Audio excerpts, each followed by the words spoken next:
Alright, let's get going on this. Everything should be... Ah, this crashed. What the heck? That didn't crash. The capture crashed.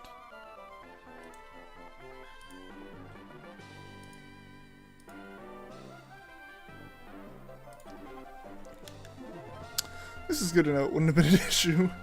I was nervous though that we were going to be dealing with some kind of buggy thing with that game. Alright, let's get a new save going here.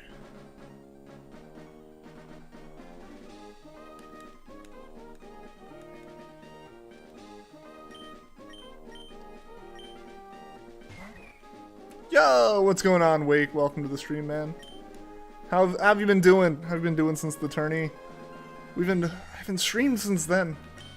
Ended up, Sunday was a day off anyways, and like, I didn't send out the schedule Sunday night, which gave me a lot of, incentive being lazy Monday to just make Monday an off day.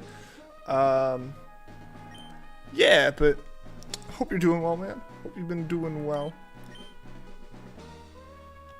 We're just getting underway here. First encounter on Jirachi. Gotta get back into the groove of it. We haven't done Jirachi since last Wednesday.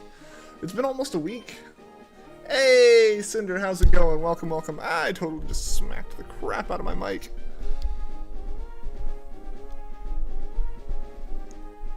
It's hard because, like, gravity wants to twist the pop filter away. Been doing quite well. Awesome. I've been doing well too, man. I've been doing well. I took my bike out at lunch today a little bit. Which was good.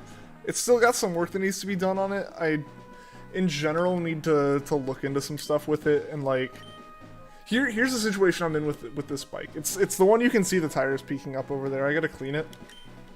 I always need to clean it. But so here's my dilemma at the moment. There's a bike shop near me, and there's a bike trail near me. The bike trail's fun, but there's some pretty ridiculous grades on it, which basically is just how steep it is. They're pretty rough, like 14%. They're kind of crazy. Which on like a hybrid bike or something's fine, but that is like a road bike. And they're really hard, and I can't do them just like physically. For one, there are issues with that bike that make it harder to go up hills in general. You have to like hold it in gear instead of like putting it in gear. Hooray for 35-year-old bike. So there's that, but then there's a shop near me, so it's like I can get parts. But the shop, and I respect this decision fully from them. Basically, like, their maintenance guy's like, I won't do anything to this bike. Like, I won't put new parts on it for you. I won't do anything. It's not worth it. Like, just ride this bike until you've outridden its abilities, and then just like get another one. You know, like, that makes sense. I totally respect that. Like, that bike's worth like 70 bucks. Don't go putting like new parts on it. But I'm in a situation where I can only ride like about a 30-minute loop, and even then it's like doing it twice effectively on that bike around me, which isn't enough for me to be like, yeah, I like cycling enough to go out and buy a new bike, so I want to ride this bike more, but the bike physically is at its limits, you know? That's been my that's like my dilemma right now.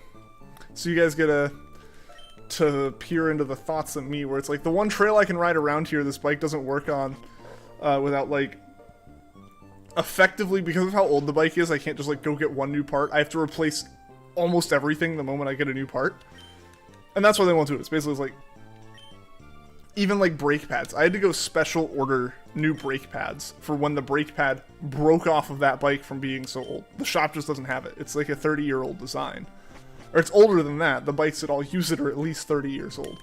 So they just don't make it anymore. I had to go find a like shop or like a site that specifically sold me a vintage replacement brake pad for this bike. So like, if I wanted to get a brake pad from them, I'd have to get new brakes, which would mean new like brake levers, which would mean new handlebars, but the shifters are on brakes now, so then I would also have to get new shifters. The whole bike becomes a new bike at that point, effectively. That's where I'm at with that. Like, so it's like, I respect that, but it's just, it's old, it needs fixing. Taking a break from schoolwork to put together a wish list for your friend, because of your upcoming birthday in a few weeks. Not asking for anything in particular, because you like to be surprised. I feel that. I always feel weird asking for specific items for like that kind of same reason where it's like, oh, I want it to be a gift, I want it to be a surprise, or I won't ask people directly like, what do you want? It's like I want to find you something, but like, yeah, then it's like, oh, I don't know what they want. They want to know what you want, so wishlist time. Hey, that's a good idea. Legit cannot believe you're turning 20 in a few weeks. Man, time flies, right?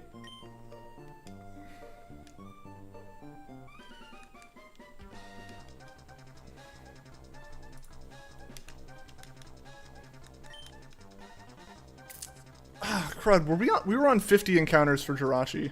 I just noticed that. I gotta do something about this so that the Feeny numbers are actually, like, the same. Sorry for this. I'm fixing those numbers before we start messing with it.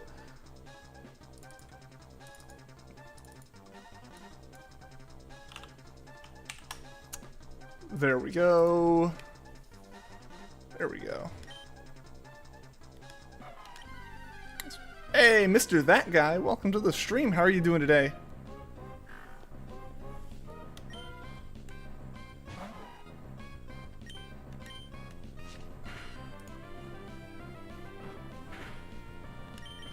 Alright, Pucciano went down in 2. That's pretty normal.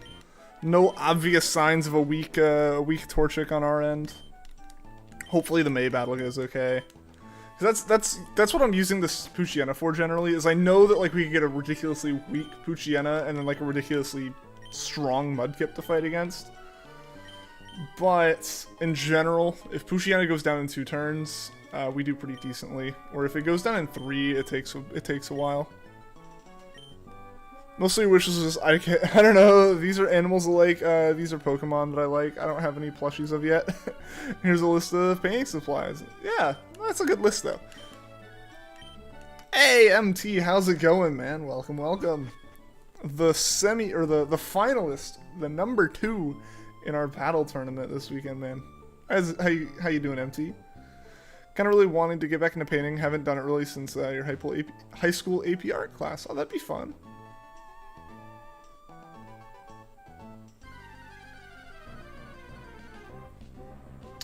But yo, that tournament this weekend, like thinking back on that, that was the last thing I did before, you know, kind of taking the rest of the weekend and yesterday off. Like, man, that tournament was so much fun. I can't wait to do another one of those. That was incredibly fun. I gotta get everything together for it, just as far as, you know, like prepping the next one. But man, am I excited for that. I think I'm personally really leaning towards the metronome battle. A hashtag thing to yee. But yeah, I'm personally leaning towards the metronome battle just because it's legitimately no strategy, like complete opposite of doing like a proper, like, you know, OU rule set, you know, big tournament and stuff. Like, give literally anyone the chance to win it. You know, just have chaos and have it be incredibly fun from that. I think would be a lot of fun. You know, because I think a lot of the other fun rule sets are kind of fun because they're gimmicky.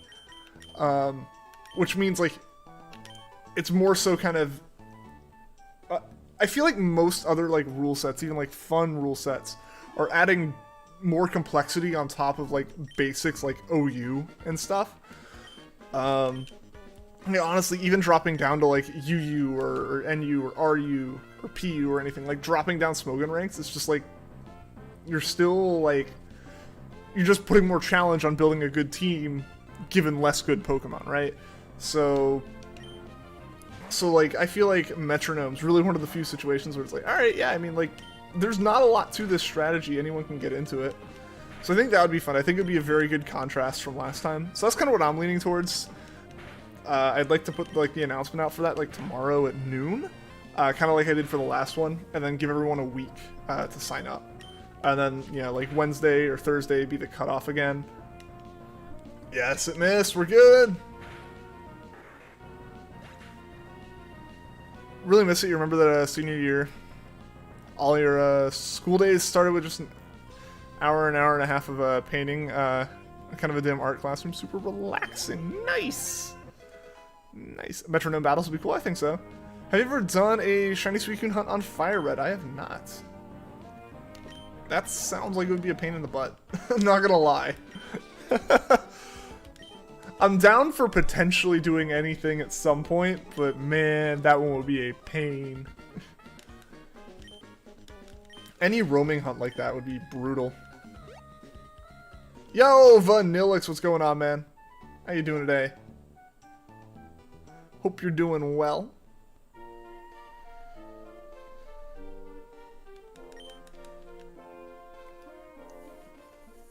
Yeah, so I'll probably talk with, as far as the next tournament rules go, I'll probably, like, talk with Indy, just to confirm with him, again. The actual competitive expert amongst the commentators. Yeah, I'll probably talk with Indy, just, like, be like, yo, for one, are you good again for, like, next time?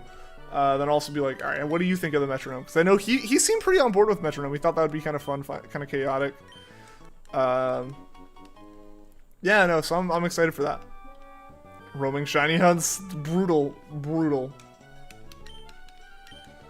Alright, we got our Pokedex. Let's have May give us a Pokeball. Explain that she uses them to catch Pokemon. And then I always hit that one instead of saving. Alright, and we're saving. Once we save, alright, we can turn the system off, turn it back on, and let it do its thing for a minute here. Imagine planning to hunt a roamer. Couldn't be me. Definitely not the Kanto birds in Platinum. Absolutely not.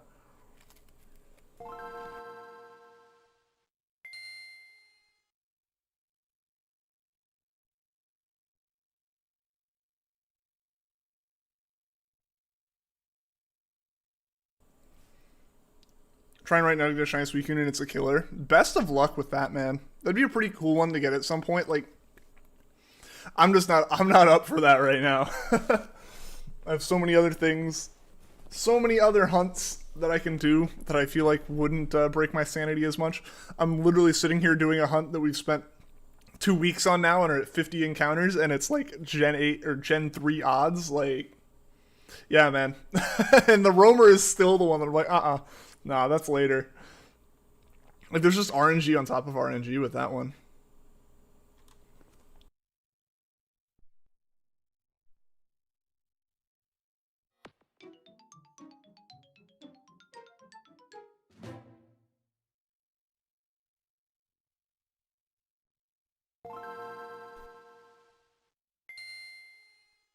Metronome battles are pretty fun. Yeah. I think they'd be a lot of fun. I think they would be a lot of fun. And like I said, that's what I'm leaning towards, just because I think they have that same chaos and, like, you know, what's going to happen next. It's literally the whole idea is that they're ridiculously chaotic. So, like, I think it's the best for, like, everyone. You know, like, anyone can win this tournament, and I want that to kind of be the thing, right? Like, where at least every other tournament, anyone has a shot at becoming the champion. Commentating was great from the tournament. Glad to hear it. Last Friday, you got your new PC. Awesome, Cinder. Currently still using your old laptop right now because of school. But you're so happy you got a new PC. That's awesome. It's awesome. So glad to hear it. Gonna do the roaming shiny hunts in the past, but then Sun and Moon came out with the legendary dogs and the wormholes. Yeah. Yeah, like, if anyone really wanted those Pokemon, and they just want them as those Pokemon, they don't really care. Like, you have Dynamax now, you have wormholes. You had the wormhole kind of situation, like the Mirage spots in Oras. Generally the second game in a generation, which is kind of what the DLC ended up becoming for Gen 8, has a way of getting all of the legends outside of, like, the box legends and, like, new legends introduced in those new games, like, in that new gen. Which, we're up to the point where we can get everything, I believe, aside from Cosmog and Cosmoem. Those are still locked. Those still have no valid way of receiving them shiny. But yeah. Yeah, so generally the second half of a gen adds in a new way of finding all the legends. Gen 8 is Dynamax, previously was Ultra Wormholes, before that was Mirage Spots. Like, they add good ways, they add some ways in. Mario dies tomorrow. Mario 35 goes offline. I don't get why they're taking it offline. Like, what harm does it do them to keep it online, and what benefit do they actually gain aside from like a spike in a couple people playing it right now? What actual benefits do they have in any way to do that? I don't get it. I don't get it. Installing your 3DS cap card on the new PC was significantly less painful than it was installing on your laptop. Didn't have to cry for 30 minutes and then watch Netflix for 2 hours just to see it miraculously working out of nowhere. I remember it so vividly. I don't know, Cinder. That's so crazy. Yeah, 3DS cap cards don't have the most robust drivers. I can attest to that. I got both of mine to work at the same time on my old PC, but I can't get both of mine to work at the same time on this PC. Yeah. Mario 35 is actually super fun. Like, I had never played it, but I considered, like, I guess I considered, because of like all the hype that's come back up around the past couple days, like, I should have tried this out. But it was I should have. It wasn't I'm going to.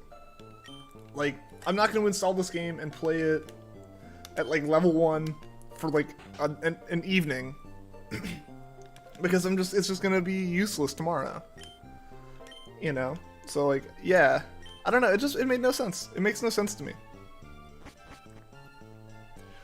Like, even as much as, like, I'm annoyed by the fact that, like, 3D All-Stars was a limited run. Also, can't buy 3D All-Stars after tomorrow. You know. I don't know how they're handling physical copies with that, or what, but digital is just going off the eShop after tomorrow. Like, that's kind of whack. That's so weird. Like, that one, even that I kind of get, because you got a couple people to impulse buy the game that might not have bought it otherwise. Right? But, like, that's not a lot. But, like, Mario 35 is free! They got no monetary gain from people playing that game. It was purely a game that existed as a celebration of Mario, which, honestly, maybe that's why. Right? Like, unless, like, I don't think it drove online subscriptions. Like, I doubt that it drove any kind of new subscribers for Nintendo Online. And if it did, well, they're not going to get them back in a year. 3 also is going to be considered a rare game. Eventually, maybe. But again, like, that's the only... Like, that was like, alright, there's an item that is only available for a limited time. If it's like Mario 35, it's like... You can afford to offer it longer than you did. The only thing it can really do, potentially, is potentially drive online subscriptions. I don't think it did. It's just a neat little extra thing you can do. But then they took it away. I don't know, it's so strange. I do wonder what retail stores will do with All-Stars. Yeah, I don't know, because, like, is it a situation where it's like they literally cannot sell it after that date? Like you have to go destroy these copies or send them back? Or, I don't know. I don't know how that one works for them. Oh, they knew the issue was on the capture card itself because it was running fine. On your old PC, I had no business running any type of games before, like, you got the laptop. Spent an entire day trying to get the cap card to work. Discord messing with the dude who installed your cap card all day. Like, any ideas what I could try to get to work? Yeah, it's one of those things where the way that like, driver works is sometimes, like, it just gets confused and thinks it's something else.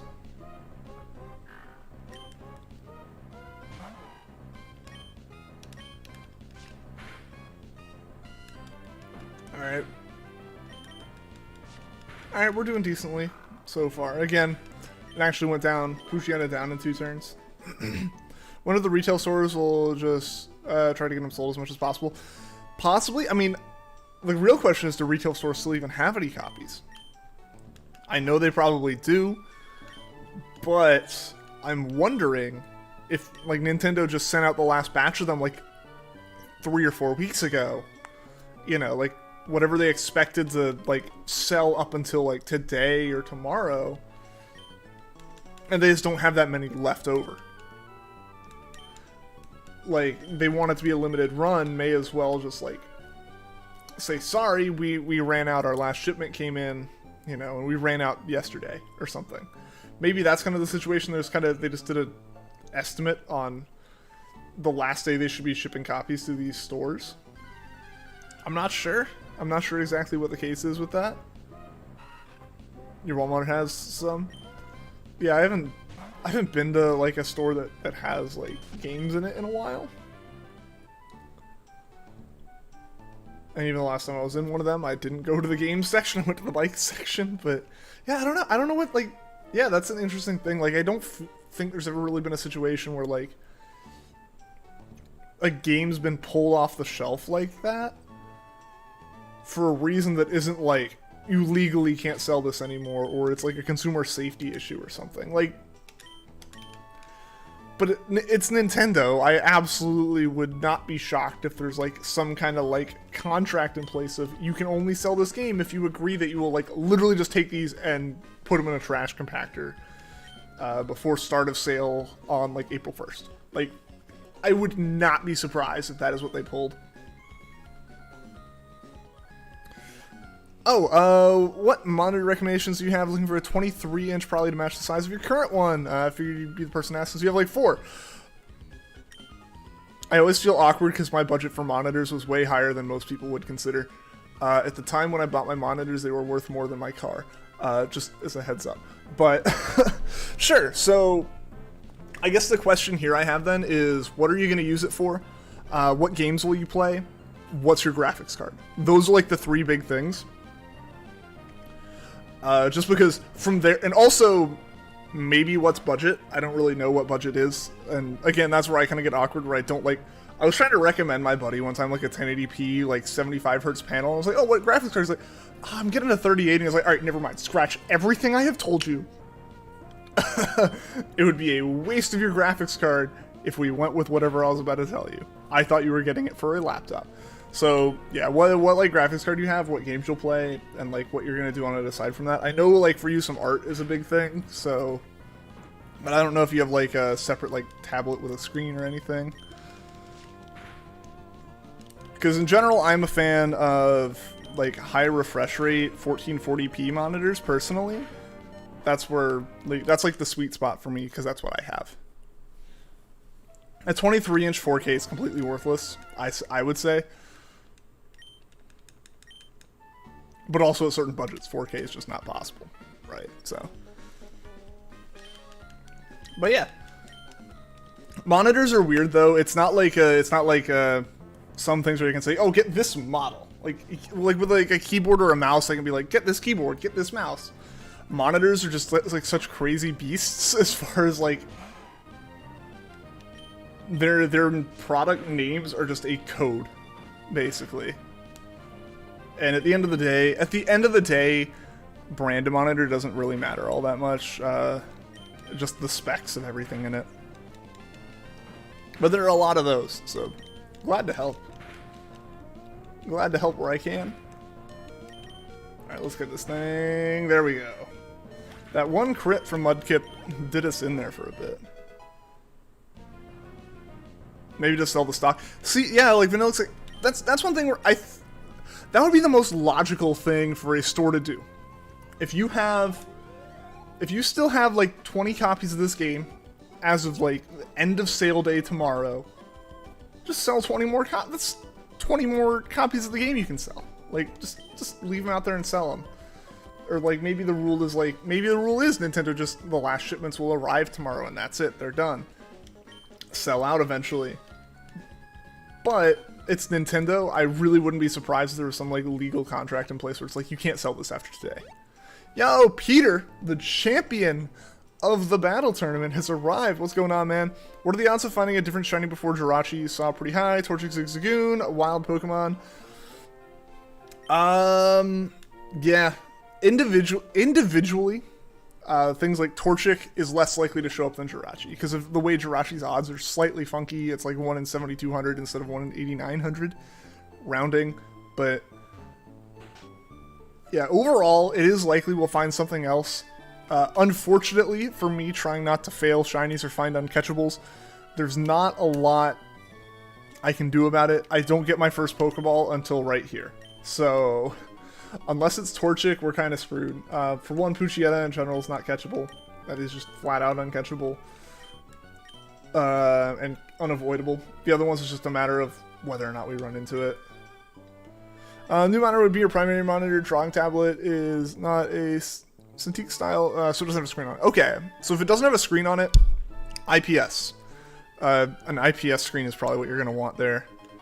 Gonna want to be able to play WoW and Minecraft, and for what it's worth, you will be streaming those kind of games too. Okay, yeah. 1650, okay, so in that case, probably still looking at 1080p. Definitely probably still looking at 1080p. I would just look at a 1080p IPS monitor. Because IPS is the best with colors, which for art stuff I think would be the most important, just like color accuracy. In general, it's great to have for everything else too.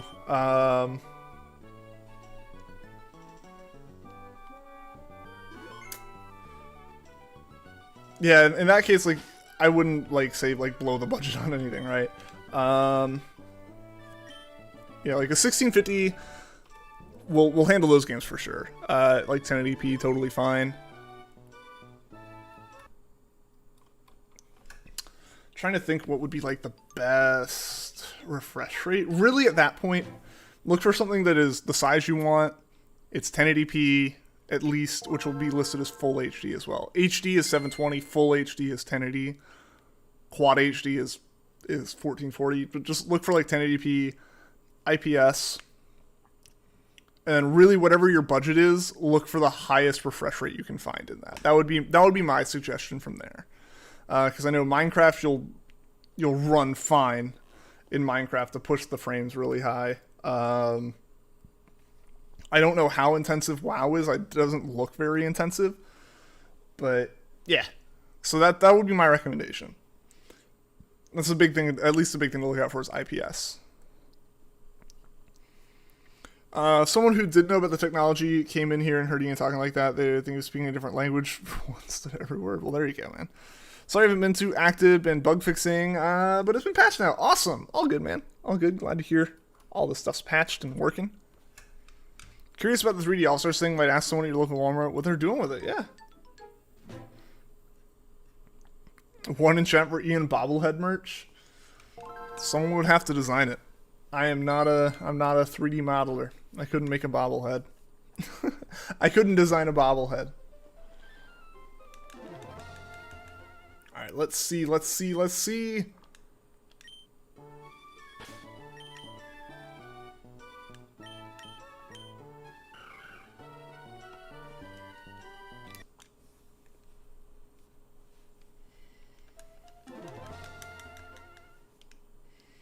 Exactly what you need to know. Thank you. Yeah, no problem.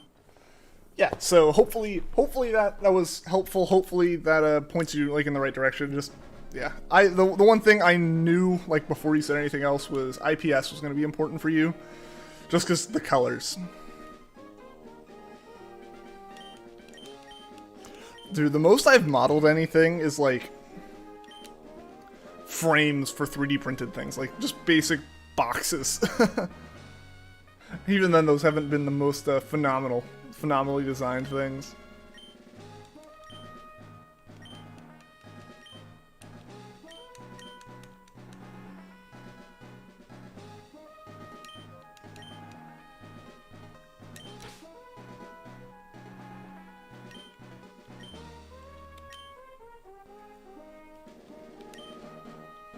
I did manage to design and 3D print a frame for a gift from Mel.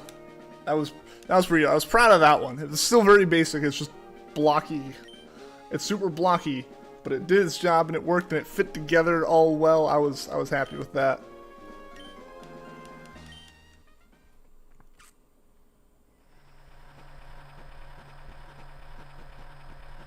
Modeling Unreal is enough work as it is. I mean, yeah.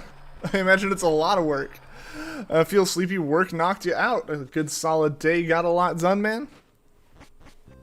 I feel that. I don't even have like a physically intensive job, but man, there are some days I'm just wiped. The amount of like thinking about crud, trying to figure stuff out.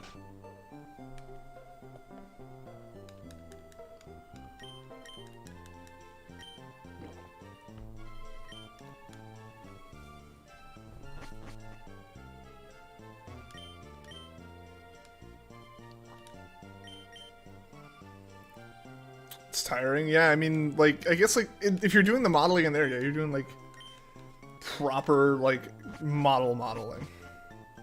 Laser focus. Yeah. I mean, you gotta get, like, everything, like, perfectly in place. Yeah. Have you seen the Pokemon modeling of clay? It's cool. I think I did it once.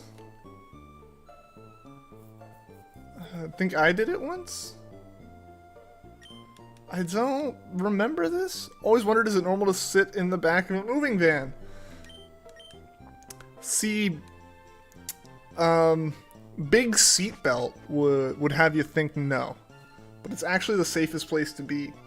Like, everything around you is in cardboard boxes and packing peanuts. Like, you're surrounded by, like, soft materials to crash, and it is the safest place you can be on the road. No. I can't believe this never really came up beyond, like, haha funny, like, during those initial Trico streams. Of, like, haha, parents hate you. But, like, it's gotta be, like, thinking about the reason why Game Freak decided to put you back there. It's like, they literally just had no other way to, like, start the game. Yo, Ozuna Edits, welcome to the stream. How are you doing today? Screwing around with Unreal for your gaming class in college, yeah. There's another streamer who did the Pokemon Clay. Was it, I feel like Kyo used to do that. Like, Kyo would do that on occasion.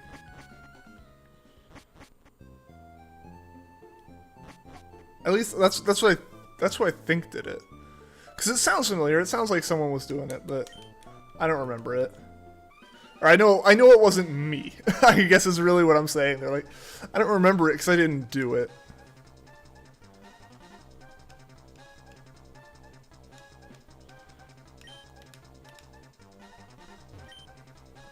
Alright.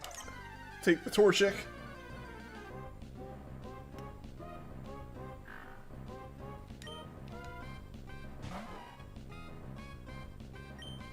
I almost ran away, which would not have worked. They would not have let me. Birch would have been quite upset with me, actually.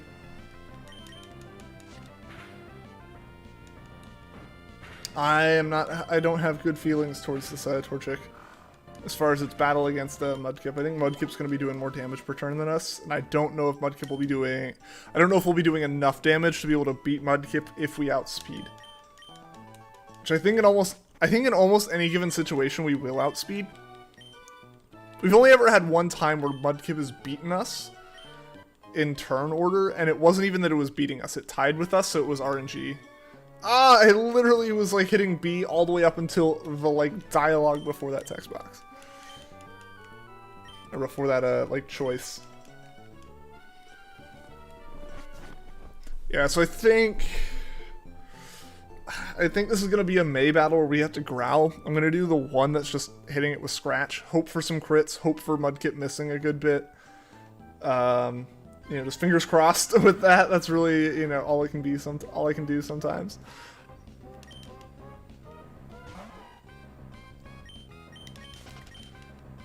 That's at least my thought going into this.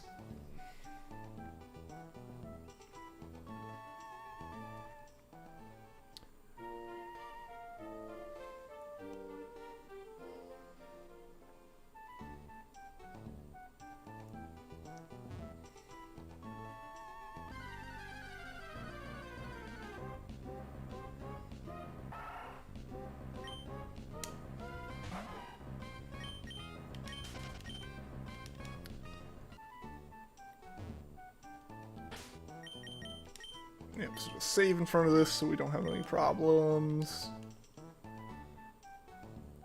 Yeah, it was Kyo. Okay, yeah.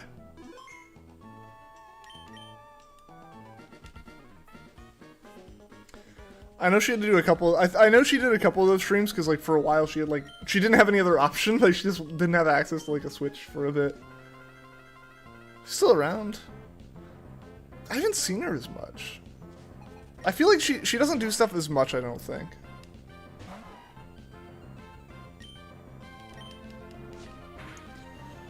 I feel like most of the streamers that kind of started around the time I did all kind of like hit a wall and took a break around the same point. Clay's a fun medium to work with and enjoy your time. And ceramics class in high school, I almost took ceramics. Not because I wanted to, but I think I've talked about this before. They literally wouldn't let me start the automotive path because I wasn't going to finish the path. It was like, oh, it's like a 3-year like program before you like have finished the program. I was like, all right, but I don't need to. I'm doing engineering and I just need to fill like my 7th period. So I was almost in ceramics, but I had a friend in the same situation and they took a cooking class, so I took cooking class with them.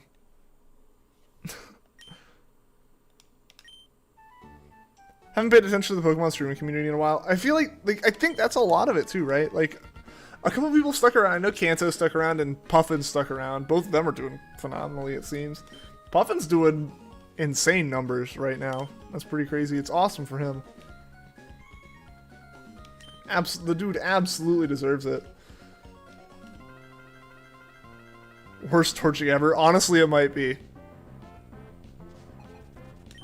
Many did take a break. Yeah, I know, like I was graduating college and trying to find a job and getting, like, life started.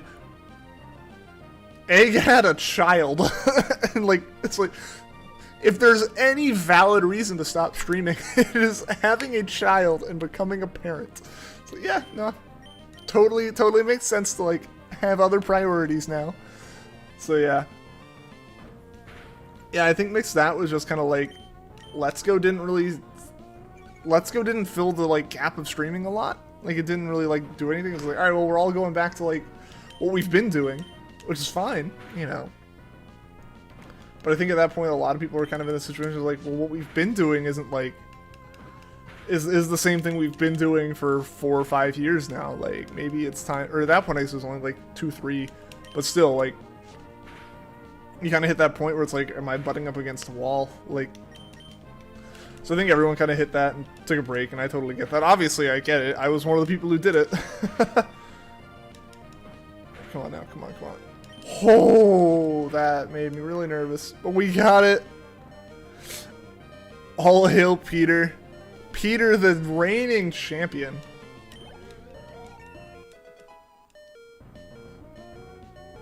Adrian had a daughter and he's still going strong. It's a little bit different in that situation, though. Right? And, like, this isn't me saying, like, one is more right than the other. Or, like, oh, you know, he can only do this because it's literally A-Drive's job. Like, content creation is A-Drive's job. I get that. I don't know all the details. I don't follow A-Drive all that much.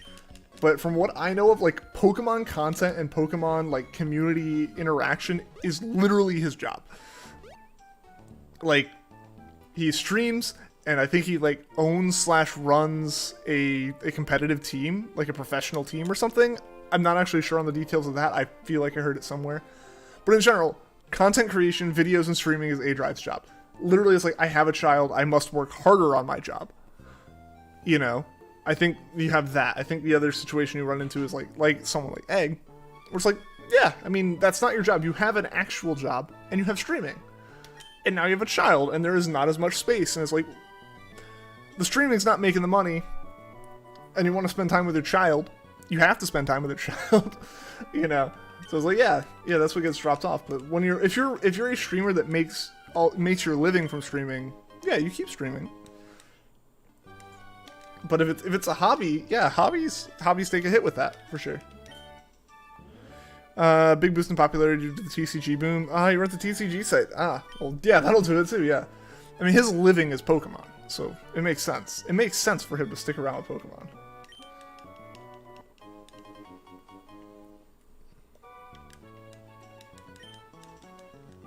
Yeah, just because your living is generally a hobby for people, and like that's the kind of hobby that people put away when life gets more involved. If you're making your money off it, you stick with it.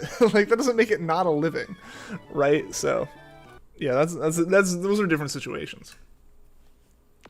You know, like if I was at a point where I was making insane money, like not even insane money, if I was making like livable wage from streaming, I don't think I would have stopped when I did.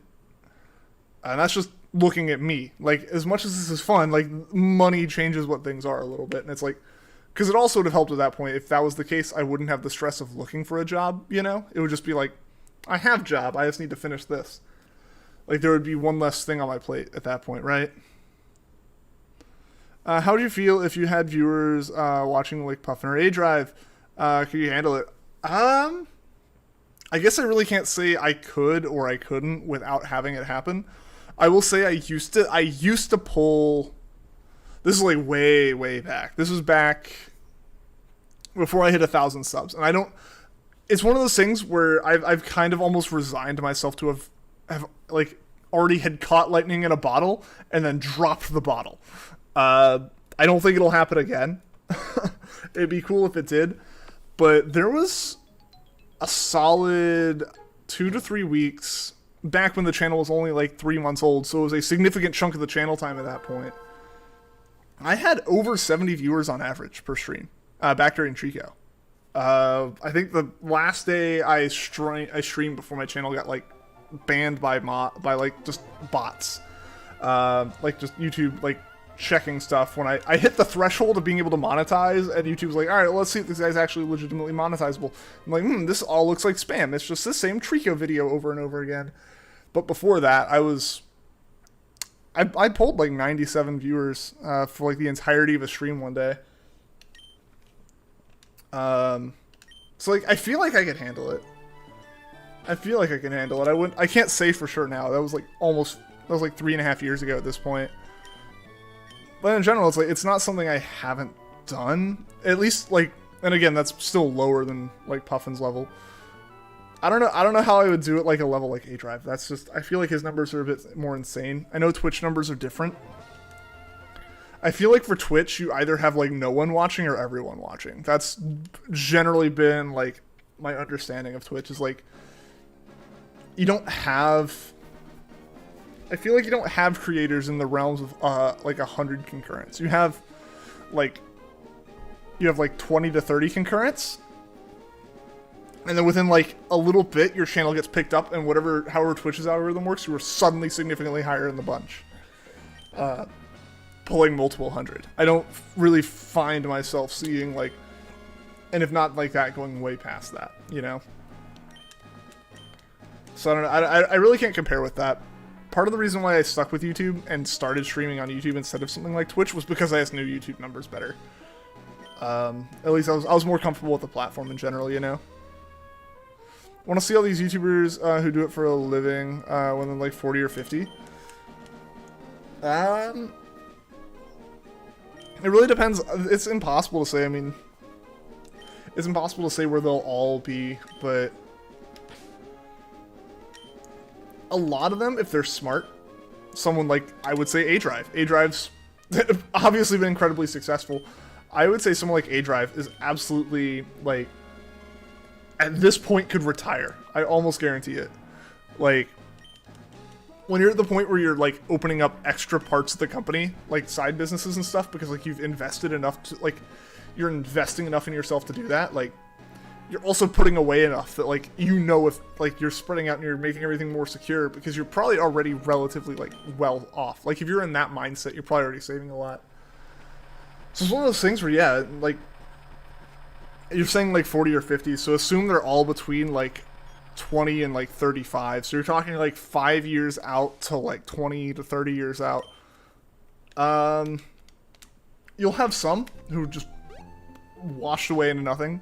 The internet does that to people. Look at, like, Ray William Johnson. Like, I'm not saying he's nothing, but, like, compare him now to Equals 3 and your favorite Martian days and stuff. Like, even then, he's doing fairly well from what I can tell. I've seen him. He's still making content and seems to be happy with his life and everything.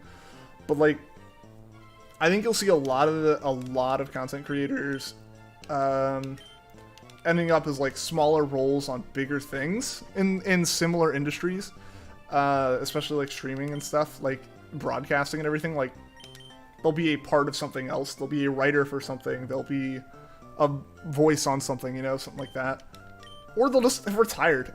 Honestly, like if you're managing to like make a stable living in such a volatile industry and you're aware of that and you're putting us away the money to live like consistently, it's like, yeah, you're probably fine. Streaming with the same hat.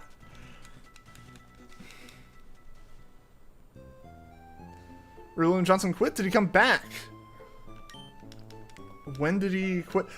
I don't know what you mean by like come back or anything. I just know like he still has a channel. His channel still exists. Like you can go to like the Ray William Johnson channel. It's been uploading fairly regularly, it seems. Nothing like equals 3, but it's still uploading decently.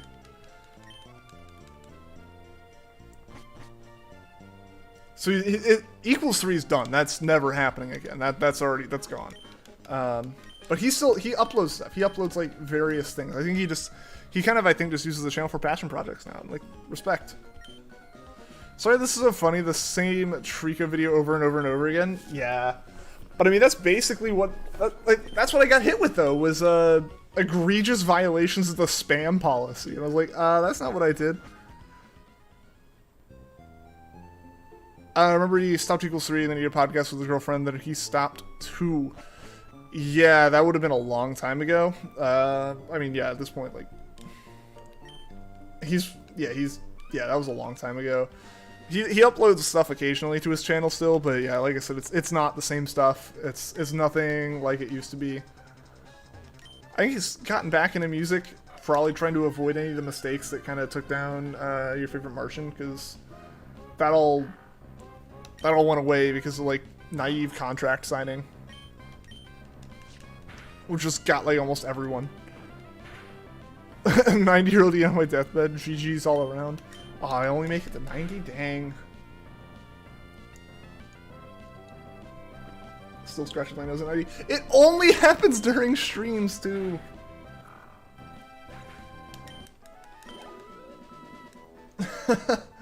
Only during the streams. And I feel like it didn't used to happen during the streams.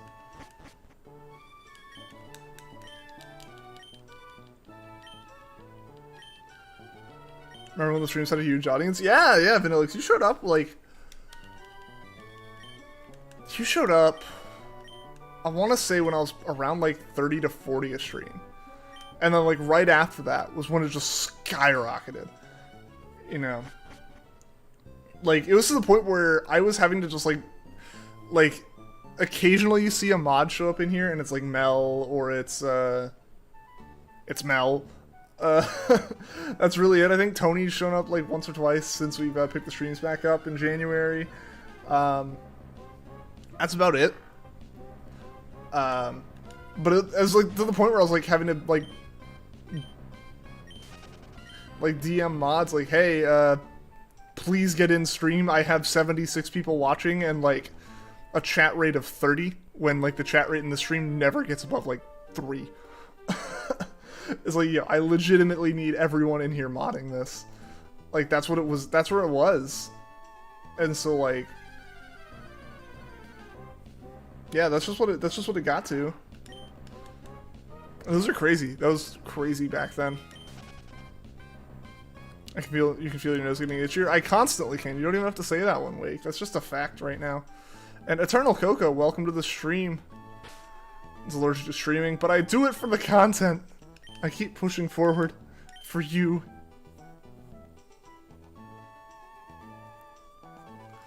Still back and forth about getting into streaming. I say try it. I say try it. You know, I enjoy it. It's a lot of fun. It lets me meet and hang out with all you guys, and it's just so much fun. But it's admittedly not for everyone. I will say, like, it's funny that, like, the streams that did the best are the streams where I was, like the era that I had the best streams were the ones where I had to psych myself up to stream those first 2 days. Like,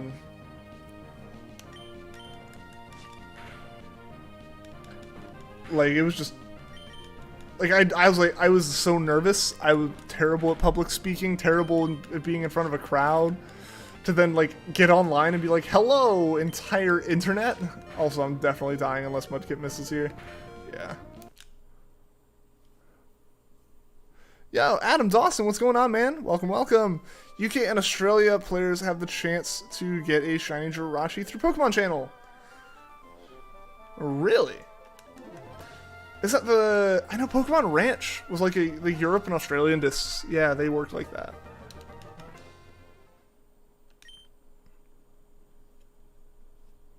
Used to stream as well, even had a few with Vanilla, so that's awesome. Streaming is super fun, sure it sucks talking to yourself sometimes, but it's worth the grind. Like, that's one thing where, like, I feel like there's at least a level, going back to the kind of, would you be able to handle those numbers? It's like, to an extent, it's easier. In certain circumstances. A stream like this or something, especially given how, even at that level, the streams were incredibly chill. Also, I needed to growl. Yeah, even at that level, the streams were incredibly chill. Everyone was super nice. Occasionally you'd get, like, some level of troll, but, like, that's just kind of expected. It was kind of a situation where it's like, the only thing that having more viewers did was more things to respond to get rid of dead air. Which can be very, very nice to have. Oh no! Oh, that was unfortunate. Just because, like, it makes it where you're not having to talk to yourself as much. You're not having to... Sorry, my nose is just incredibly itchy. It just gets really dry, I guess. I don't know. But, yeah, when you have, say, 70 people in a stream instead of 10... you constantly have chat running. You constantly have more people in chat talking, and more people in chat responding to each other, and chat just stays more alive. Which is way easier as a streamer of, like, repetitive gameplay like this. Like doing shiny hunting, or farming for legendary loot making like Destiny, or something like that. Like, those are streams that pull you in because it's content related to what you like to do. Most people who come into these streams are... I just totally goofed again. Most people who come into these streams are shiny hunters. So they are interested in shiny hunting and want to talk to other shiny hunters. Oh my god, I'm just resetting. I'm not even dealing with that. I messed up and then it crit. That was it. That was over. So you have that, or like, let's say you do play Destiny or Borderlands and you're grinding legendaries on like a certain boss or something. Like, you have people come in because of that, and you can... It breaks the ice to have that conversation, and then it's effectively a just chatting stream, right? Like, we're all here, and we're all gonna get hype when the shiny shows up, but for the potential months between then, it's like, it's showing up and, oh, how's your day been? What are you up to? You know, stuff like that. Like, you're just talking, you're just having a fun time, just chilling out. And so having more people absolutely makes that better. You have more people want to come in, because some people just really don't like tuning into streams that are tiny. And then you also just have, like, more chat and all this stuff. So to a point, I would say at least all the way up through the numbers I have had, it helps. It helps make the streams way less stressful, you know? Broke Mario Kart by going backwards? How so? The crit lip. Pokemon Channel is a game for the GameCube, but the shiny Jirachi obtained from those games will not pass through Pokemon Bank, but regular color will. That's so strange. That's so strange that, like, the shiny wouldn't pass through that.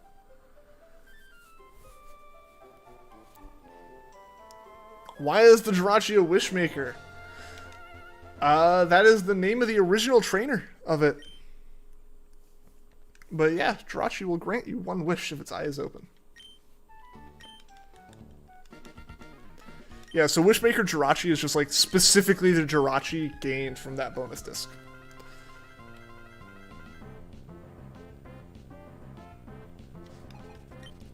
Alright,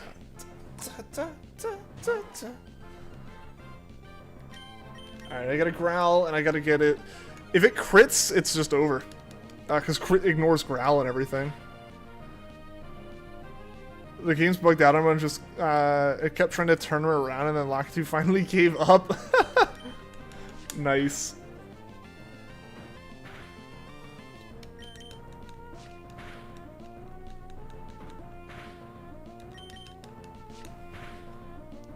You know, maybe if we get another crit somewhere in here, it should be Torchic critting on Mudkip. That'd be nice.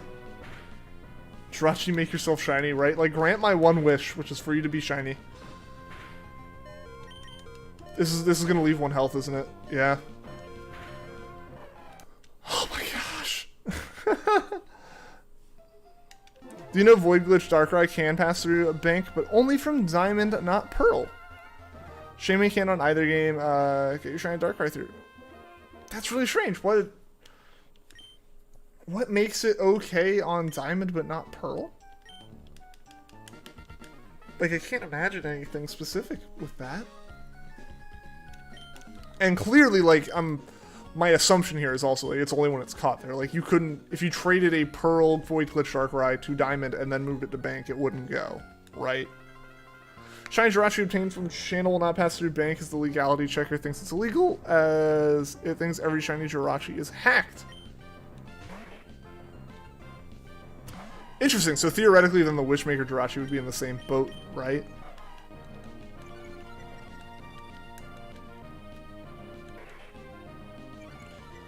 That's awful. That's incredibly awful.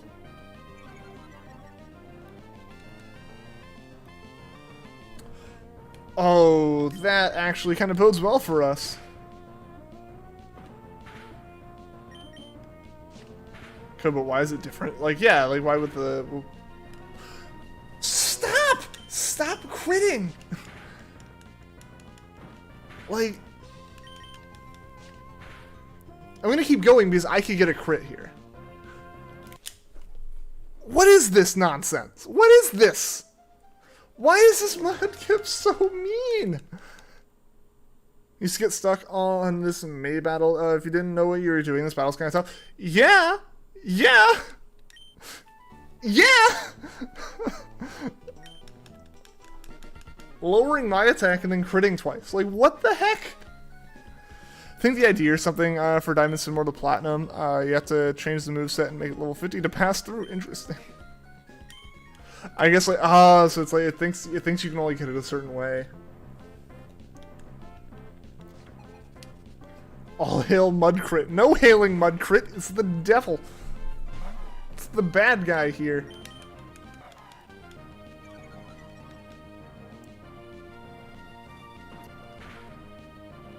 It had to make up for the fact that I said this is our chance when it missed one. It missed once and crit twice. This is... This is not equal. This is BS. Come on. Come on. Come on. Please. Please.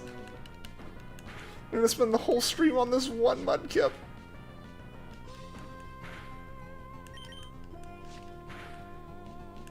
Growl makes me so... We made it. We made it. It's okay. RNG hates me today. As though it doesn't hate me every day. The exclusive Pokemon have to be certain types code that makes it do it. Yeah. Void Glitch Arceus goes through bank apparently, but no idea how to do the Void Glitch. Lots of fancy bike tricks.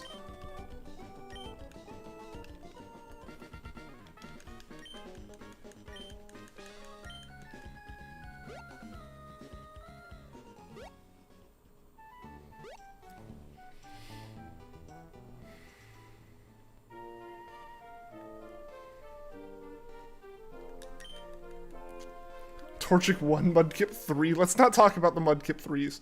I soft reset over them, therefore they don't exist.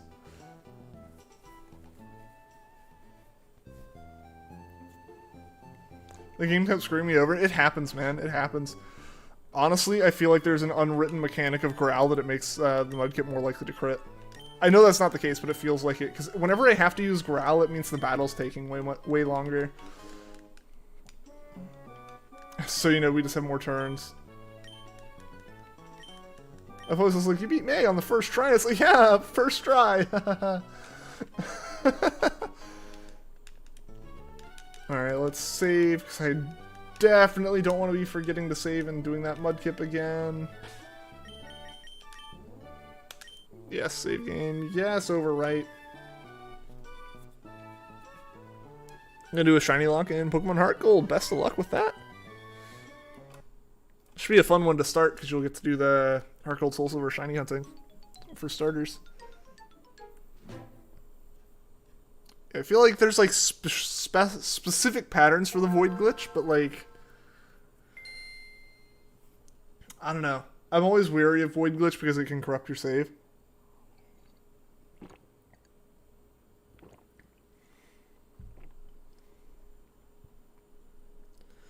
Alright, but we made it through that mudkip. That was hell. But we made it through mudkip, and we got Jirachi. Just recently replayed Coliseum, and one Pokemon that was a vital member of your team was Ariados. Kept on the team through the whole game. Hey, that's awesome, man. It's always cool. It's always cool when you have like a Pokemon carry all the way through on a save. Especially something other than like a starter, because I know like for me, my starters always have a place on my team when I'm playing through the game. But yeah, have like those Pokemon that like just lock themselves into a spot on your team, and it's like they're vital from like Gym 2 onwards, or I guess just like early on in Coliseum. Since it's not really gyms.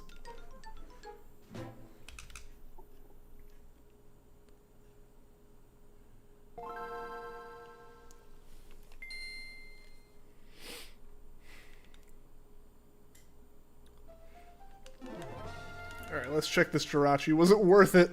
Was this one worth it?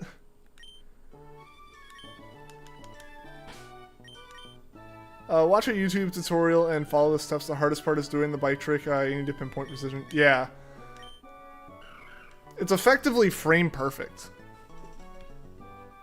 So you to be like pixel perfect or like square perfect. It's effectively a frame perfect trick. Birch doesn't know the pain we went through. No one has to now. It's all been erased. Absolutely love Sword and Shield. Kept your starters in your team throughout the whole entire game. Same. Sword and Shield is also the first time I've ever picked the fire type as my starter. I loved it. Reboot was great. Like, I actually feel like I liked Reboot more than Cinderace at the end of it all.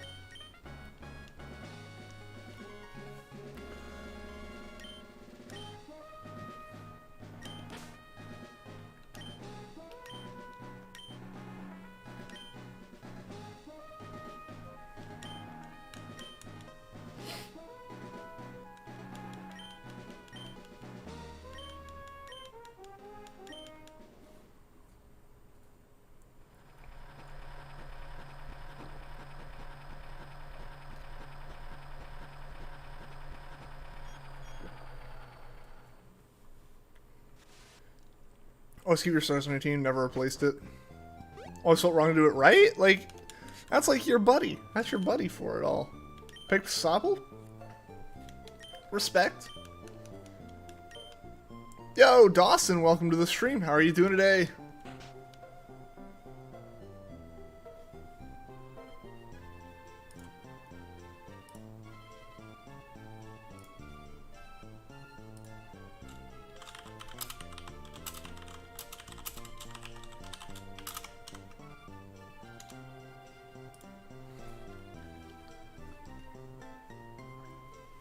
Makes you want to sob. What'd you pick, Peter? What's your starter from Sword and Shield?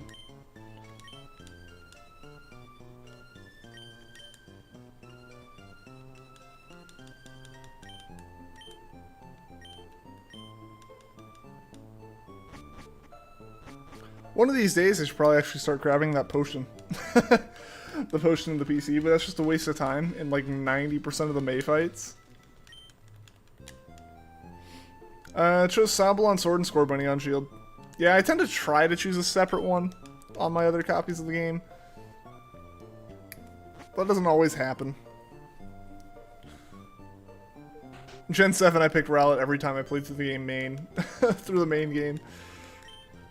Except, actually, I take that back. I think there was a couple times I didn't.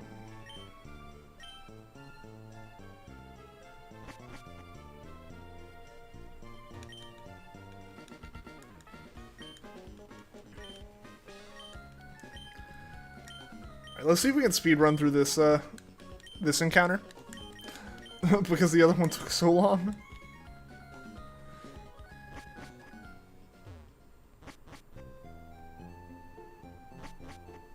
We're like an encounter behind schedule, effectively, at this point.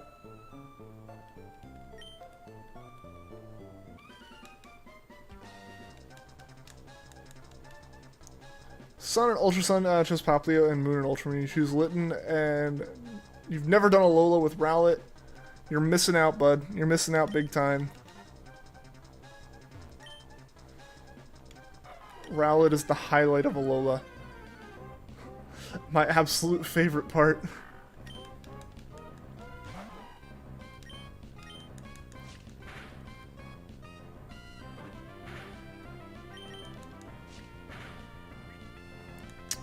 This isn't a very great Torchic either. We haven't had good luck with our starter rolls this time.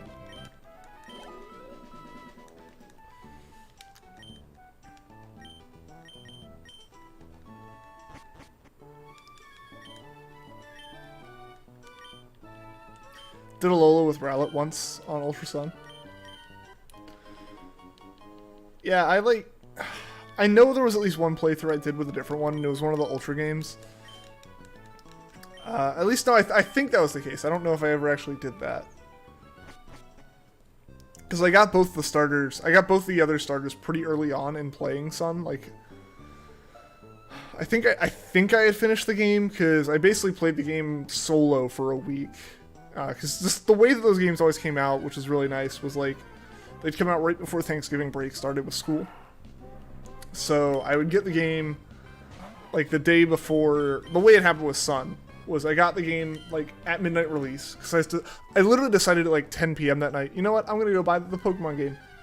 And, like, logged off Discord, went and drove. Indy can attest to this. I was online with him, like, you know what, I'm going to go get that. And I just left and went and got it. Found a GameStop that was still selling, like, non-pre-ordered copies. And, yeah. So, like, I bought that, and I played it a little bit that night. Played a bunch of it the next day, before classes started and stuff.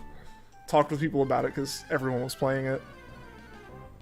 And then, like, left for a week, because it was Thanksgiving stuff. We went down and saw family, and I just, like, took that and played that a bunch, like, in the car, and played it a bunch when, like, no one else was around, and just, like, beat the whole game in that week. And then I came back and, like, traded with a guy who was in one of my classes that was also at that midnight release, and, like, got the starters then. But yeah, so I got them pretty early on, so I didn't have an incentive to not just use Rowlet on every other playthrough I did.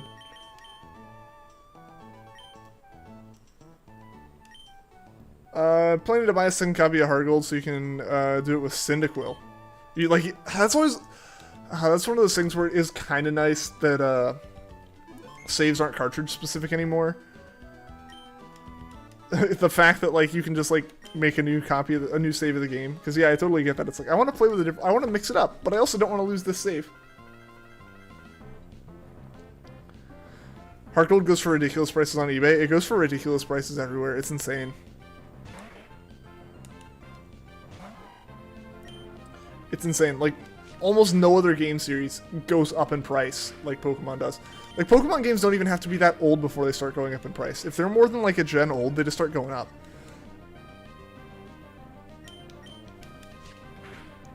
Like, there are games out there that have been out of production for, like, almost a decade that, like, sell for a couple pennies. Then there's Pokemon. If a Pokemon game is no longer being produced, it immediately gets insanely expensive.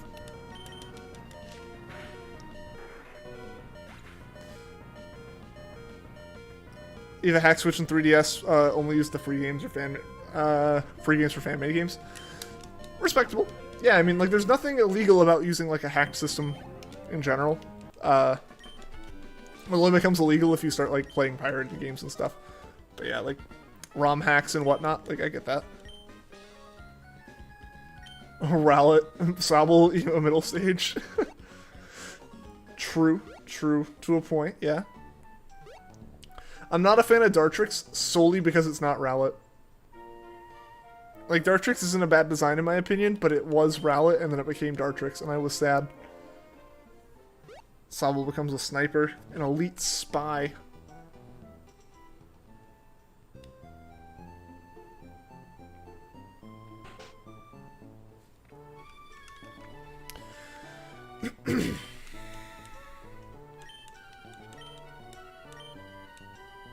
Don't understand why Heart Gold Soul Silver is so expensive. They aren't rare in your local Asda, which is Walmart in America. Ultra Sun and Ultra Moon are being sold for $20.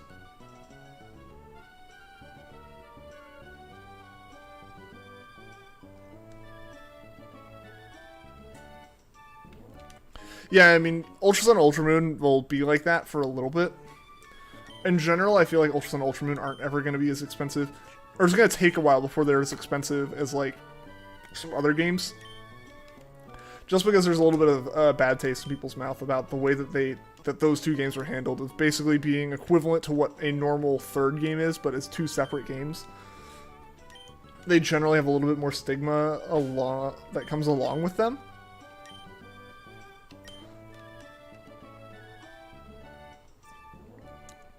But Heart Gold and Soul Silver, I think a lot of it for Heart Gold Soul Silver is almost a miscommunication that makes them as expensive as they are. Heart Gold Soul Silver come with Poke Walker. When it is truly complete in box, Heart Gold Soul Silver has a DS game with a manual in a plastic case inside of that comes alongside a Poke Walker and a separate clip for it inside a larger cardboard case. Altogether, that larger cardboard case and the games are pretty pricey. That makes sense. That is a difficult thing to keep in good condition. It is multiple pieces. It is multiple extra little bits of technology. It all makes sense. That is a price that is put on eBay generally, or was put on eBay generally, was like $60 for that whole thing about 4 or 5 years ago. What has happened since then is GameStop looks at that $60 eBay price, gets a cartridge alone, and puts it for sale for $60. People buy it. People who have complete in-box copies have realized that people will buy just the game for $60 and mark up their complete in-box way more. GameStop then copies that price. People still buy it, and it just keeps going up. I think that's what's happening with Heart Gold Soul Silver is effectively because the game complete in box comes with more, but like a lot of places like cartridge only pricing isn't really like based on it just being the cartridge compared to like what people are selling a complete kit for. It's driving the price of that game up because people will still buy that. It's a weird situation to be in just because Heart Gold Soul Silver is very popular. People still consider it the pinnacle of Pokemon that is slowly shifting towards black and white. I wouldn't be surprised to see black and white get a little bit more expensive, but I wouldn't ever think they'll get like Heart Gold Soul Silver are. Heart Gold Soul Silver just had this weird miscommunication that just displayed the demand for that game. So you have that.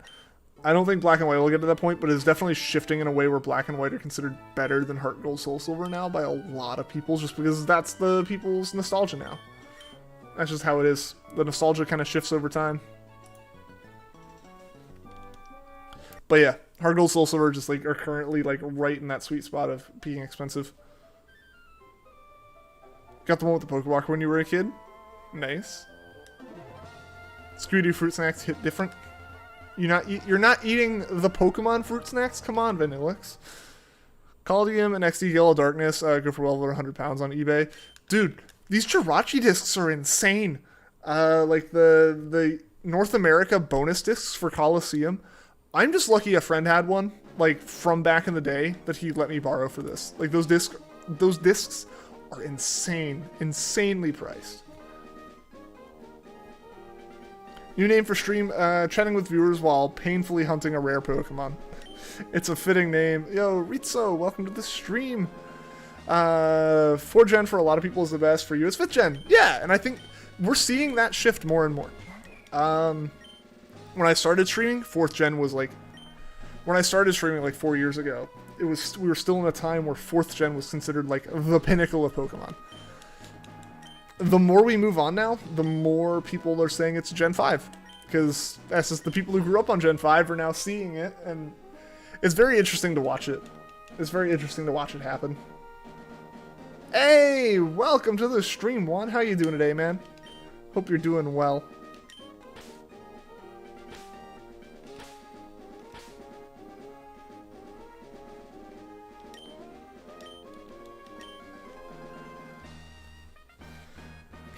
I agree that a DS generation is the best.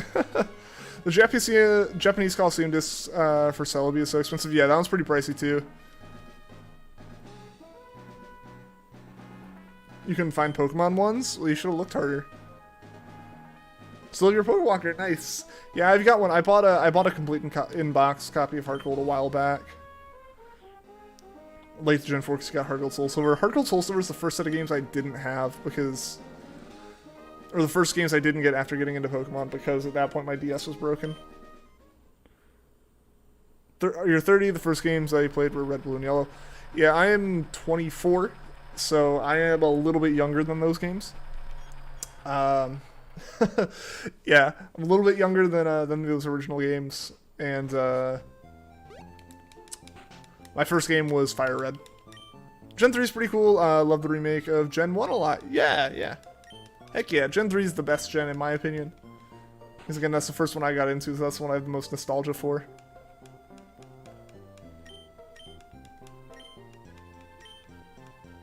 So many fake Heart Gold Soul Silver copies on eBay. There's an IPKP on the back. It's real. Yeah, I mean the thing with those fakes, man, is like it gets harder and harder. Because eventually you kind of run into the situation where it's like, the scammers eventually start doing the thing that is currently like the way that you tell them apart.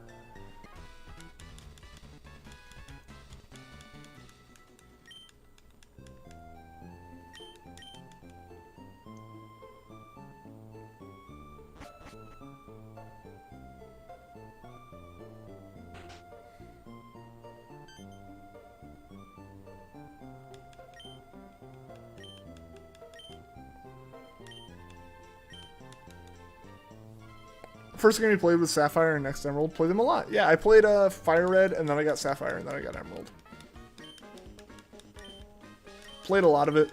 Can't find my copies of Sapphire or Fire Red anymore. At some point I was gonna like tear all of my old like storage at like my parents' house apart. At some point.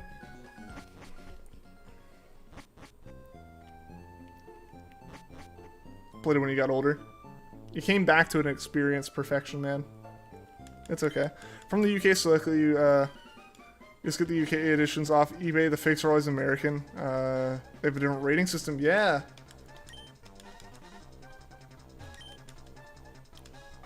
That makes sense. Got a shiny Snivy for the special winner under 200 to 300 eggs. That's awesome, man. So you need to trade it off and the pack will be delivered. Awesome, yeah. That's so cool that you got that for Peter. Found the American version of Coliseum that came with a Jirachi disc at a local market being sold for £10. It was in the UK and it wouldn't have worked in your Wii, so you didn't buy it? Dude! Oh, man. Like, I get the fact that, like, it doesn't work, so, like, it doesn't make sense, but, oh, man.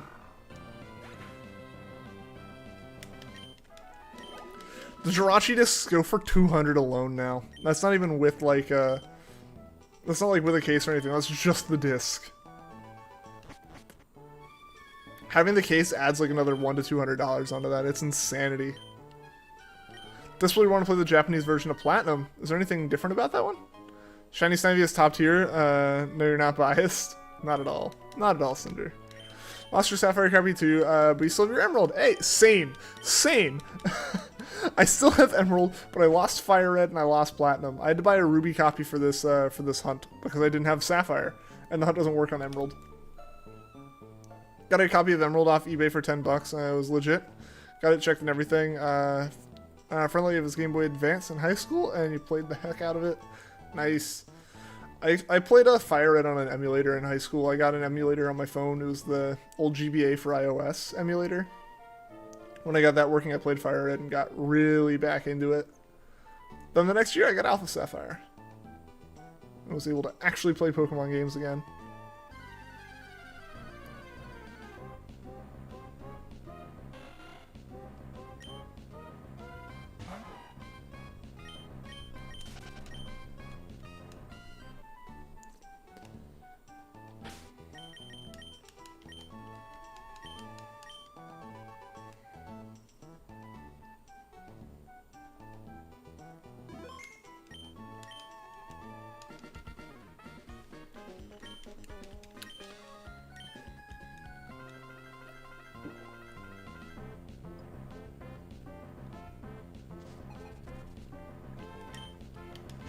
Let's hope this May fight goes a little bit more easily. I have all the games, even the original cartridges for Red, Blue, Yellow, Gold, Silver, and Crystal. Nice, Adam. That's awesome, man. I'm slowly working on building up my collection more and more. I have complete in-box copies of the Japanese versions of Ruby, Sapphire, Emerald, and Fire Red, Leaf Green. I'd like to get complete in-box English copies, but I feel like the only reason I was able to find these is there's like an eBay shop that I found that like specializes in importing stuff like that. So I'd have to find someone similar that I trust as much for English copies.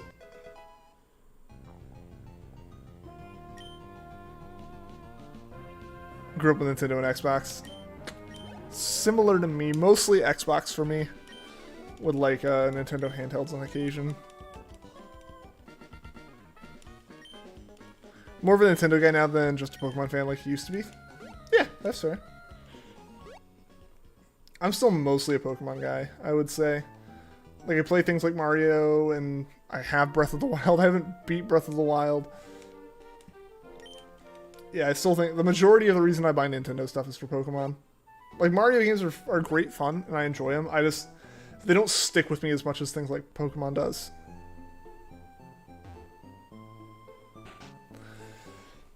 Have a complete in-box Pokemon Crystal. You're super lucky you got it. Got the highest bid on eBay and won the auction. Nice! I haven't actually done any of the bidding on eBay. I've mostly just gone into, like, the buy it now ones. That's what I did for all of my things, like my link cables and adapters and everything. Even the GameCubes that I got off eBay, I just like straight bought off eBay. I was like, no, I'm not dealing with an auction right now. I just need a GameCube as fast as possible.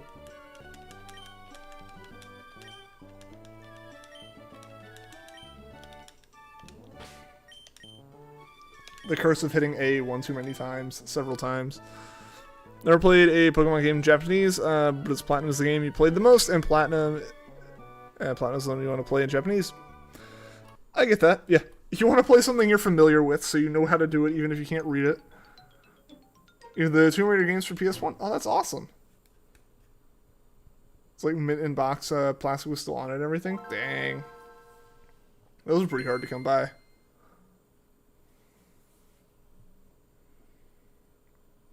Yeah, I don't really go for, like, mint condition ones, because those get exponentially more expensive the better the grade is, but, like, a B or C grade, generally I'm okay with.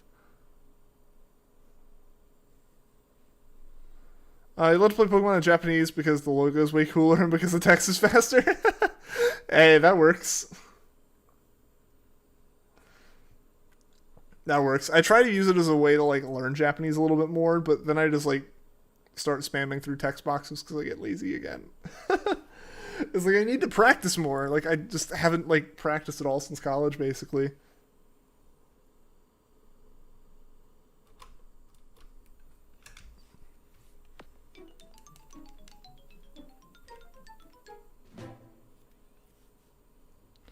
I wonder if there's an actual point in that like Jirachi animation where I could just like go ahead and reset my system and walk away and have the Jirachi. Like, without having to sit through that whole dialogue. I've not yet played Mystery Dungeon DX, but you did play the original GBA and DS. I haven't played the original ones. I did start the DX version a little bit, but not, like, I haven't, like, played a significant amount of it. I just need to, like, actually sit down and play through it at some point.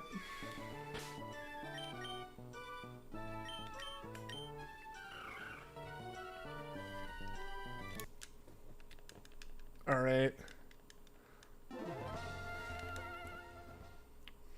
56 encounters. 6 encounters today so far. GameCube startups getting stuck in your head? Good. Can anyone tell you if Pokemon caught in a Japanese game can be traded to the European version? Yes! Yes, that has always been a thing as far as I'm aware. All games have been compatible with the Pokemon transfers. If they remake Mystery Dungeon Explorers, you'd buy it.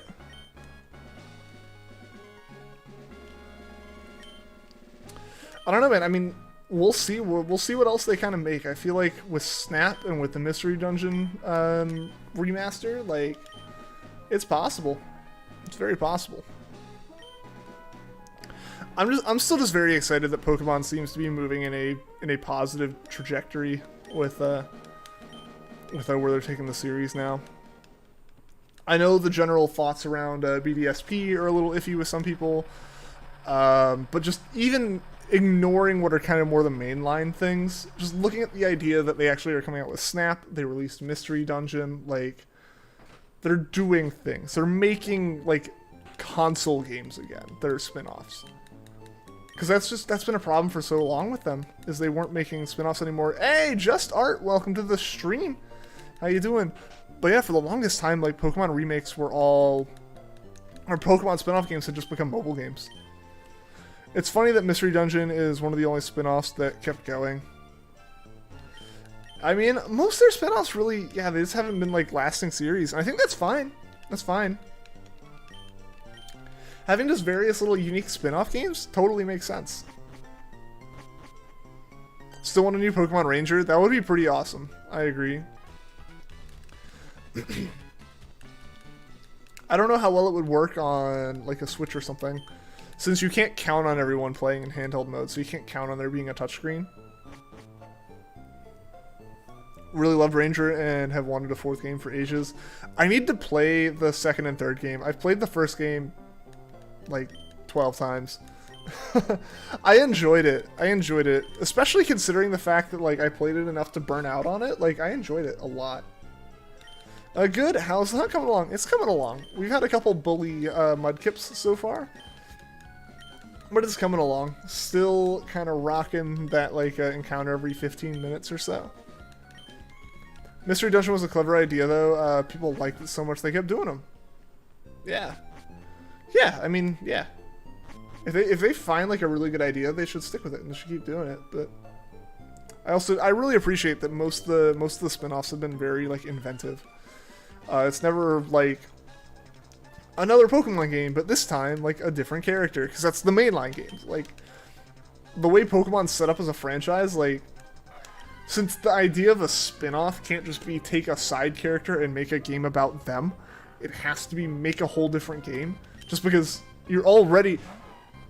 the way that Generations in Pokemon work is effectively a spin-off. You know? So...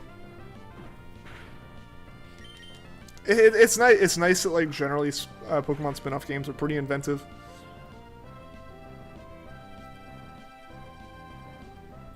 I played Detective Pikachu on the 3DS, and it's awesome. I haven't played it.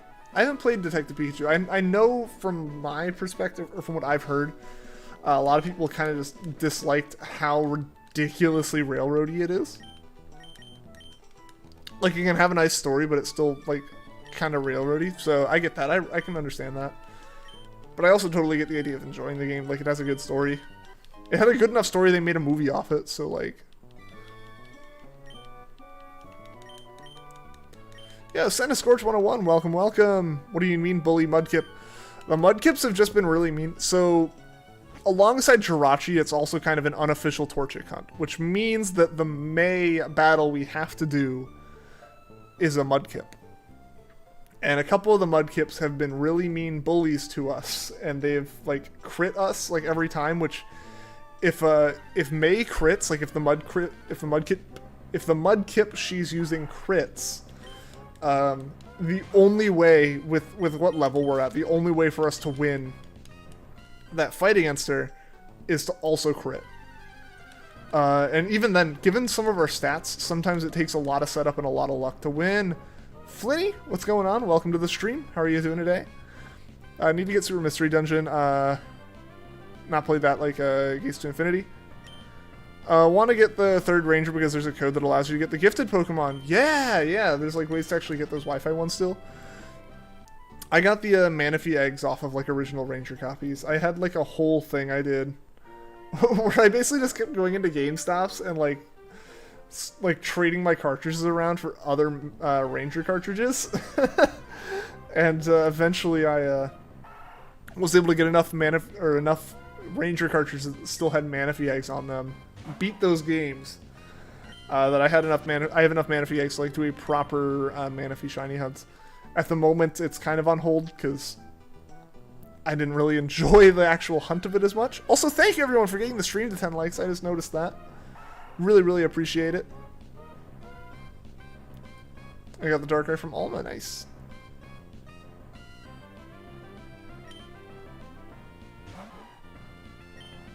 Movie version of Detective Pikachu is fabulous as well. I really enjoyed it. I didn't see it in theaters. I was able to watch it on HBO recently, though. That was a lot. That was a very good movie. Like, I feel like in general, movie studios are getting a lot better about handling a lot of like the pop culture-y kind of like based movies, you know, like making a book into a movie has always been done at least decently well. But you know, stuff like comic books, like superhero movies and video game movies have always like flopped up until like the MCU. Dark Knight trilogy did decently well. Or I'd say Dark Knight trilogy did really well. Then MCU like proved that you could really do it like continuously with more than just like big characters. And then like Detective Pikachu feels like the first kind of like video game based movie that actually like succeeded. You know, got the card they gave you at the opening night for the Detective Pikachu movies. Yeah, yeah. I think you've mentioned that before, man. It's awesome.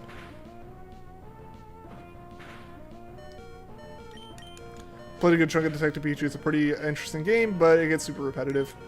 Like, I think the one thing I saw that I was like really like, ooh, that's not great, was it was like, let's look for clues. And if you walked up to a clue and clicked, it was like, no, no, no. Like, you'd be like, no, no, no, no, no. Let's go look over here. Like, it wouldn't even let you like check it out. Then you'd go over there, do the thing it asked you to do, and then it'd be like, the next thing you'd do is point back to the thing it wouldn't let you look at. So it's like, yeah, that's a little bit much, but I mean, if that's the kind of game you're into and you just want like that pure story and it's like got that dialogue written perfectly for that, I get it. Crying at that movie in the cinema, the amount of references at the beginning of Pokemon had you in tears. Some teenagers couldn't believe you were old enough to remember the very first Pokemon games. The Raimi trilogy is the best thing when you talk about superhero movies. That traumatized me as a child. I watched it once and I was totally fine. I watched like the DVD of like the first Spider-Man movie from the Raimi trilogy like at a friend's house one day when I was like a year older, and I was like, oh, people died. That's scary, and I never wanted to watch another one of those movies again.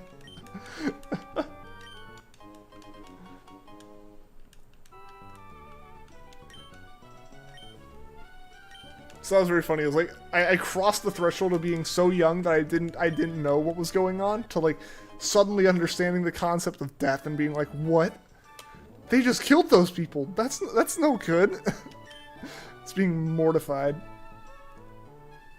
Not a proper detective game, but I mean, yeah, I mean, if that's not what you're looking for and you just want like a fun, relaxing, you know, kind of like adventure story thing, then yeah, it makes sense.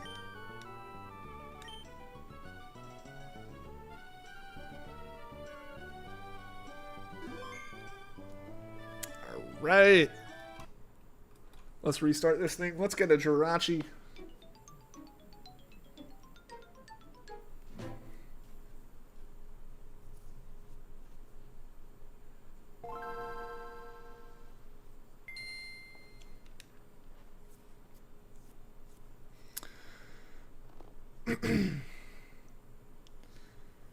I got scared with Green Goblin when you were a kid. Right? Like, that was... Yeah!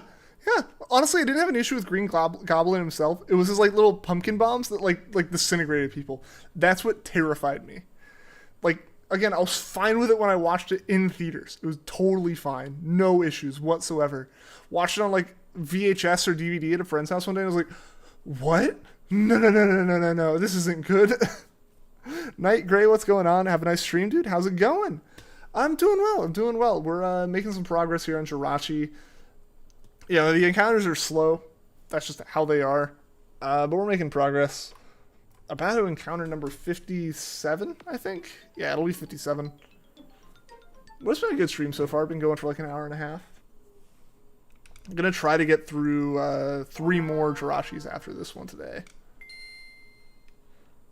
There's an American boy used to live near you when you were a teenager. He was visiting family in the UK, and he said he bought the European versions of the game. He always bought the European versions of the game. His relatives lived a few doors down from him. Oh, interesting.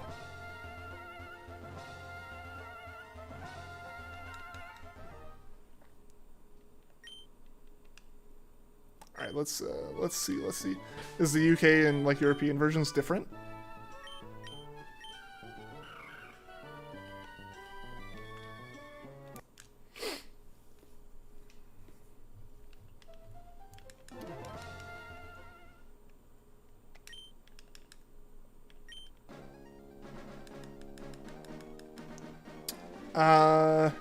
They both have exams. Yours is Jirachi and yours is a German exam. Both have our own challenges here. Best of luck with yours, man.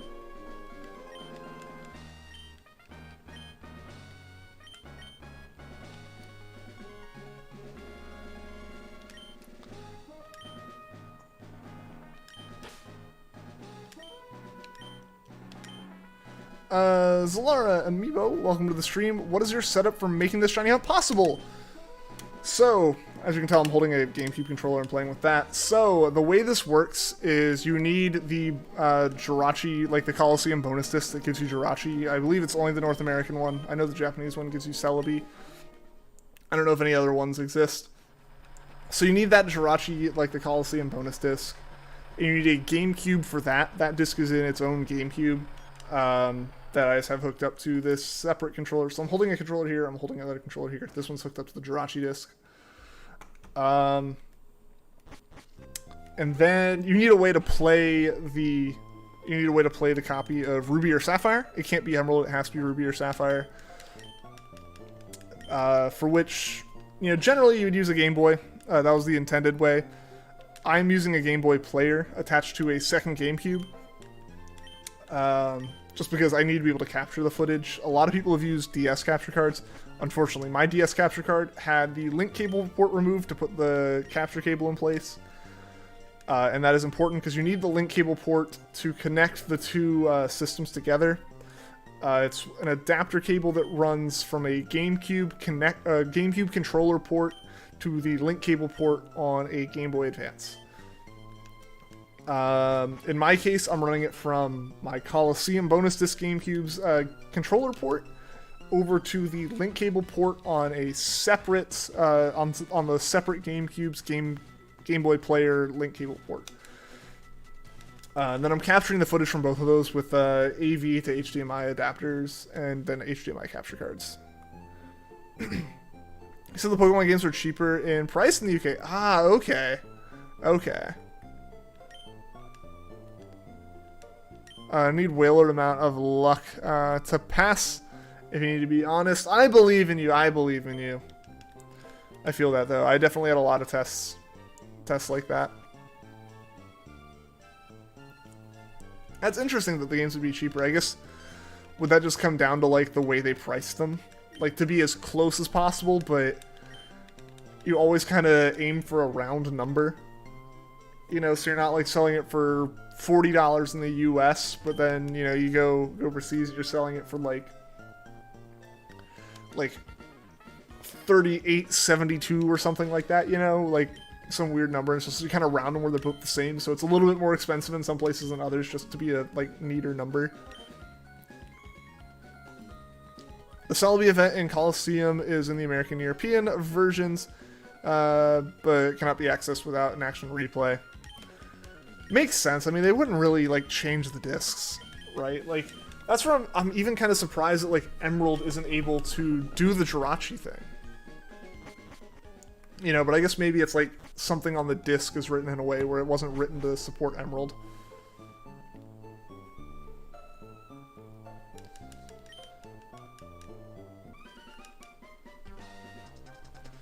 Following you since you've started, so maybe you can trust your and change your nickname a lot, so you probably don't know who you are. Ah. Yeah, I don't recognize Night Gray as a name, but awesome. I'm glad to hear you've been following for a while.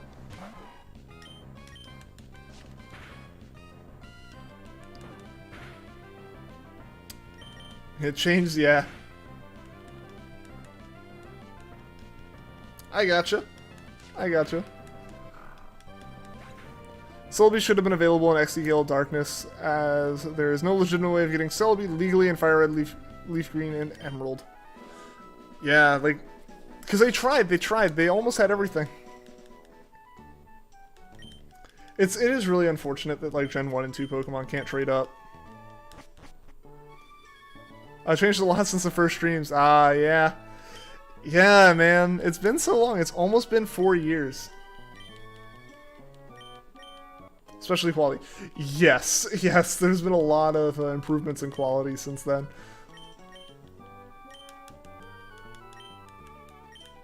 Better mics, better lighting, better capture cards.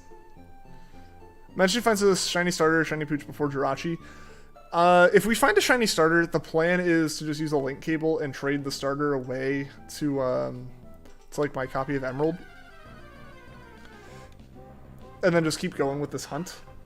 It could happen, it very well could happen, because we're encountering we're encountering a Torchic for every Jirachi we encounter. If we find Poochyena, it's unfortunate, we just have to accept that we found a Poochyena. That's uncatchable. Hopefully it doesn't happen, but we did find the uncatchable Zigzagoon during our Trico hunt in Emerald. So, I'm not a stranger to it. It could definitely happen.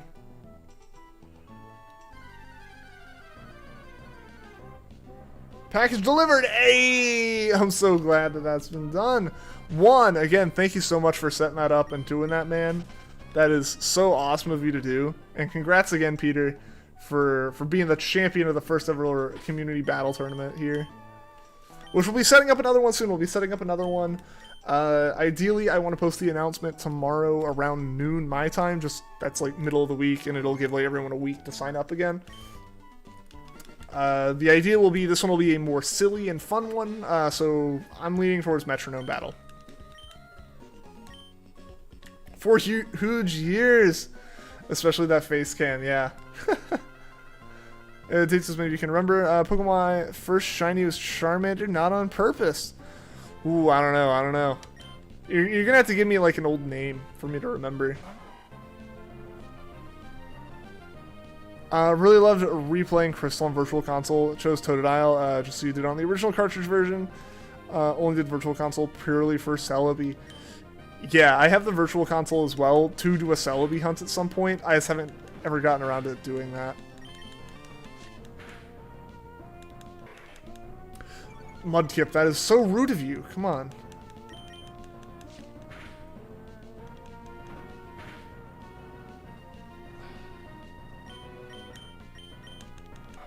Now I also have to growl. Still have a Pokemon box on GameCube, which is the storage system for Ruby, Sapphire, Emerald, Fire Red, and Leaf Green, and discovered 3 shiny Pokemon. Mindless, Gardevoir, and Crobat. Nice. Yes! Yes! We finally were the ones to crit! On Showdown, there's a Metronome Battle meta. Will you do it on that, or will it be on Anything Goes? I did not know there was a Metronome Battle meta. I will look at that. I was leaning towards Anything Goes, but I'll look into that. Just, I don't know. I feel like Metronome Battles in general, I didn't even realize there was a meta. I kind of was trying to pick it because there wouldn't be. And there wouldn't be a whole heck of a lot going on with that, but it makes sense that there's a meta. There's a meta for everything. I feel like that might be the best, just to make sure validation works okay. But yeah, the idea with that would just, the idea with the Metronome meta is just to remove skill as a factor, because the OU tournaments are definitely just going to be our skill-based ones, or truly skill-based ones. Has anyone heard about the glitch in Sword and Shield that allows male Salandit to become Salazzle? Is there one? I can't remember either. Maybe Cursed or Invasion. Maybe Defender Shuriken. I feel like Cursed sounds familiar. The Metronome Battle meta, any Pokemon gets Metronome except Bandmons, who are kind of bulky and Steel types banned. It's just 2v2. Okay. Well, I'll look into it. I'll talk with, I'm thinking, I'll probably talk with Indy. Just to make sure and see what he thinks. As well, because he's kind of my, my Pokemon battling expert for the tournaments. I give Pokemon any ability. Gotcha. There's a glitch.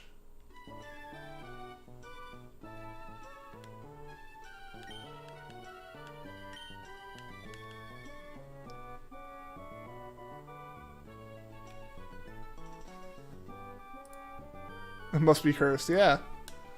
Alright, let's save this. It's for the other gender-specific evolutions too. That's interesting that could happen. I feel like Game Freak added so much complexity in Gen 8 in the way that Pokemon are handled that I'm not surprised that there are some glitches and weird hiccups. I know, I think Puffin had this thought that somehow the idea of square shinies, the odds for that got flipped and mixed with like the way that like the odds and like the way that like the chaining odds were supposed to work, which wouldn't surprise me. Never done it, but you know when it does exist. That is really interesting. Can you confirm if Mothim and Vespiquen are considered as counterparts? I don't think so. Man, I wish it was less clunky to flip to the audio of the Jirachi game during this. Tell your first shiny in game. Yeah, everyone say what their first shiny is and what game it was in. For me, it was a Ditto in Sun. I learned how to SOS off it. I wanted to get a shiny Rowlet through breeding, and I thought I could do it with Ditto. Or I thought that a shiny Ditto would help. It did not. Yours is a Tentacool in Emerald. Hey, that's awesome.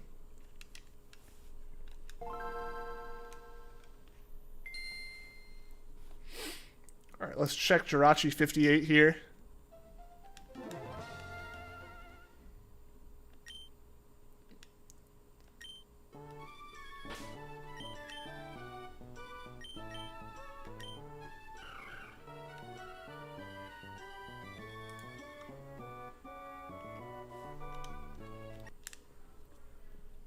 It's another one. Sword and Shield's a weird game. Yeah. Oh yeah, for sure. I think they had a lot on their plates moving to Switch.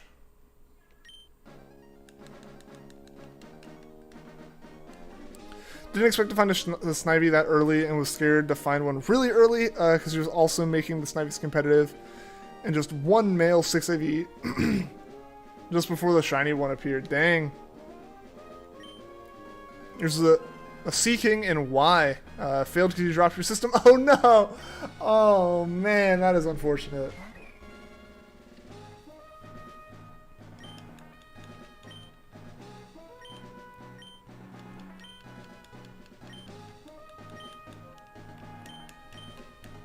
Oh man.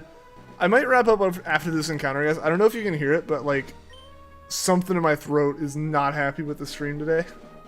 I don't know what it is. We'll just have to do an extra encounter tomorrow.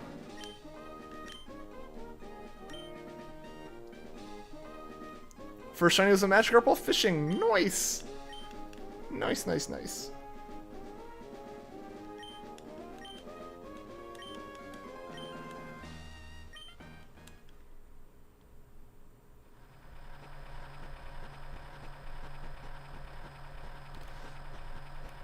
Nice times to remember, heck yeah. First was a Murkrow and a Turn of Forest, and Cheryl's Chansey egg bombed it. No! That's so sad.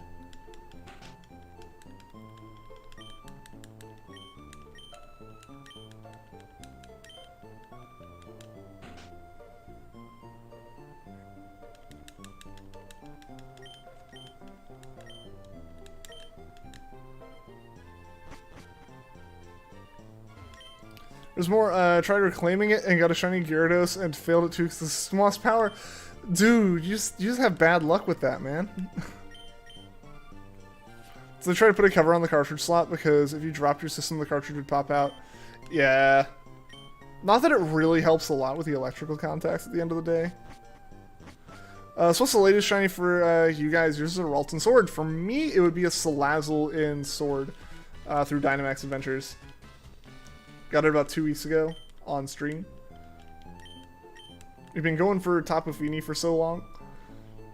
Yeah, we got Salazzle probably 3 weeks ago now. You're back. Welcome back, MT. Yeah, Juan just got the Snivy.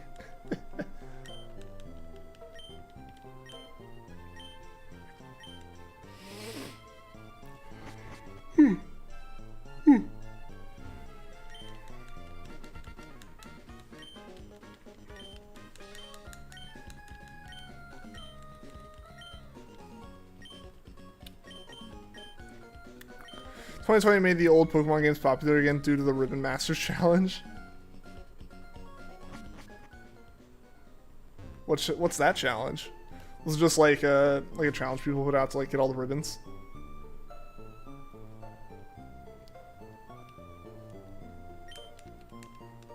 This was a shiny Scorbunny you got from breeding on the first egg. Hey, that's awesome! Some really good luck right there.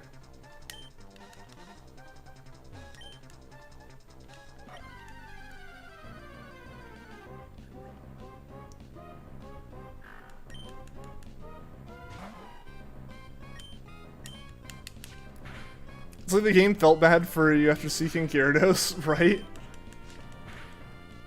It's like, you've suffered enough. Just take this one, just walk away. It'll all be okay. We'll call it even here. Last shiny you got is a shiny Latios, you know, the one that you got in December of 2019. It's been too long. I feel that, Cinder. I feel that. I feel like I went from Azelf all the way around to like a Hypno or something I hunted like almost a year later, if not more.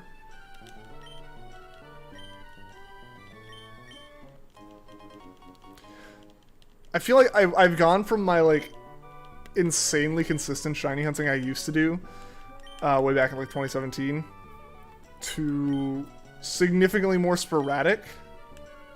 Yo, Lutag, what's going on? Welcome to the stream. Pooch down. The Pooch is down. Now all we gotta do is go fight the Mudkip. Hope it doesn't bully us too badly.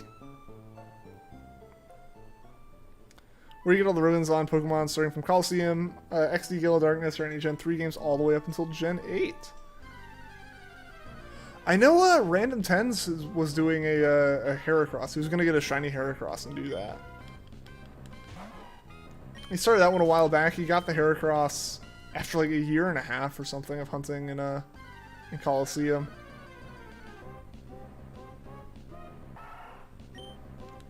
It's a cool challenge. Props to the people who do it. It's probably not something I would plan on doing anytime soon. Yeah, all the rooms will be a pain to get. That's my thought, right? It's like, oh, that's cool. Props. I'll stick with my own form of torture here, and just leave it at that.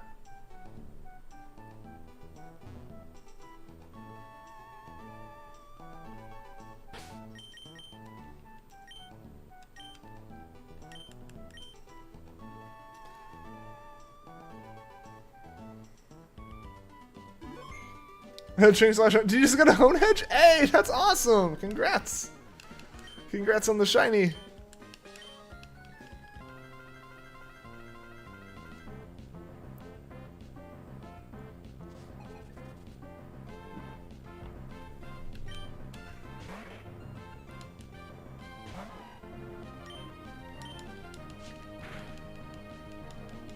Alright, let's see what this looks like. I don't know. I don't know. Oh, well, come on! Come on! Stop that!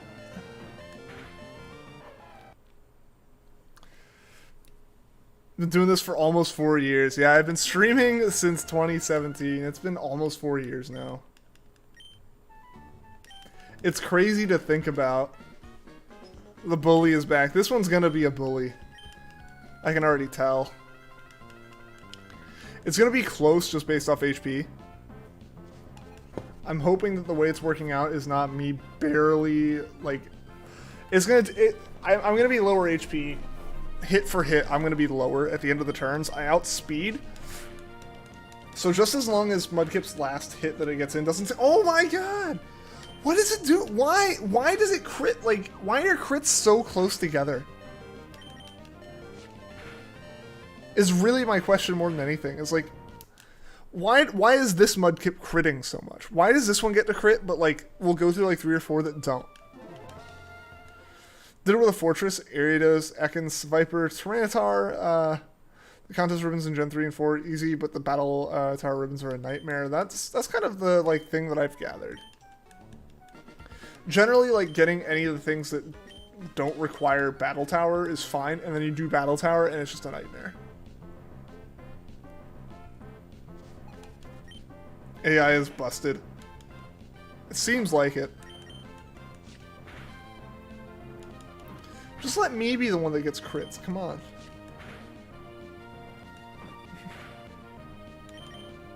Yeah, so see, like, Mudkip does more. Ah, no, Mudkip does significantly more.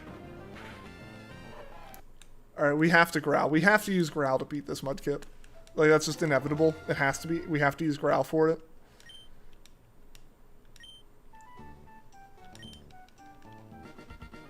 Also, yeah, my voice is going, and I don't know why. Contests in Gen 3 are hard to do. They changed them a little bit in Gen 4, didn't they? Or did they even change them in Emerald? I forget.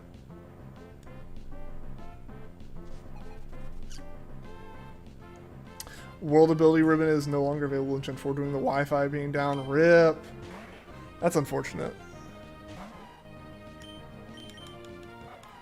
The general concern, that's the general concern that comes with like online-based games, right? It's gonna crit. I guarantee you it'll crit. Because I have to Growl again. I have to have more lowering on its attack than it has on me. And I have to accept a hit and get past it. I have to reclaim 2 hits effectively of HP over what it's doing to me. But it's not looking great. Can we just genuinely not beat this Mudkip without it missing? I got a crit. Come on.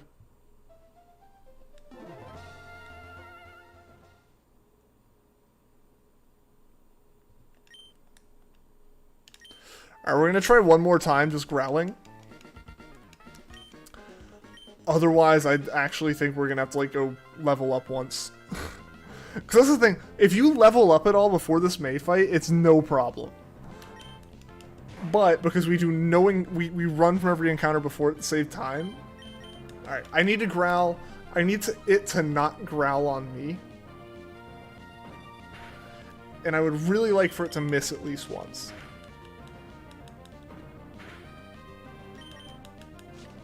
So I think the next turn is the turn we pass it. As long as it doesn't crit, we are better than even now. And we're good. We're good. We made it through. Cool. I usually needed my low tick to even get close to winning. Still remember Mr. Grubbs? Yeah. Found a drawing you did of him this week, which was funny. That's awesome, Loot. That's awesome, man. I remember, I think it was your profile picture for a while.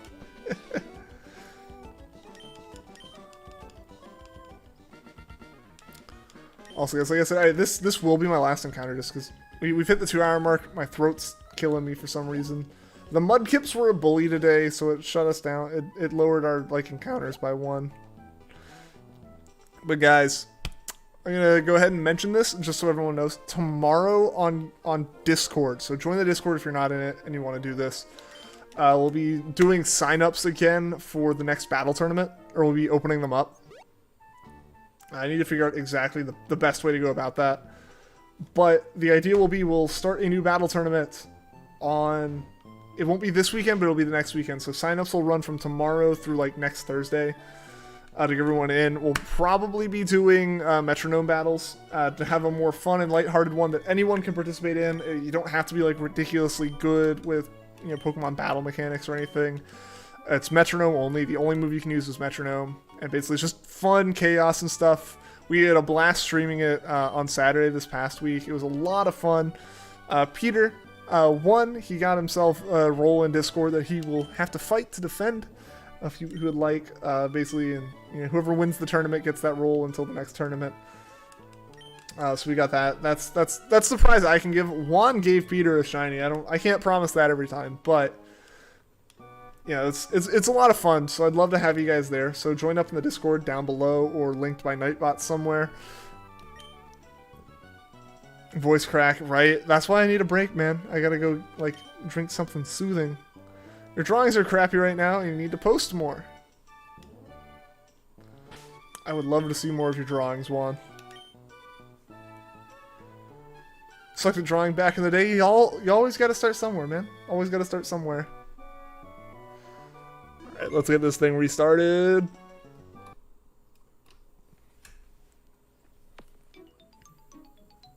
Draw 20 ribbons with my low tick. Nice. Yeah, so we'll be getting that. We'll be getting that started up.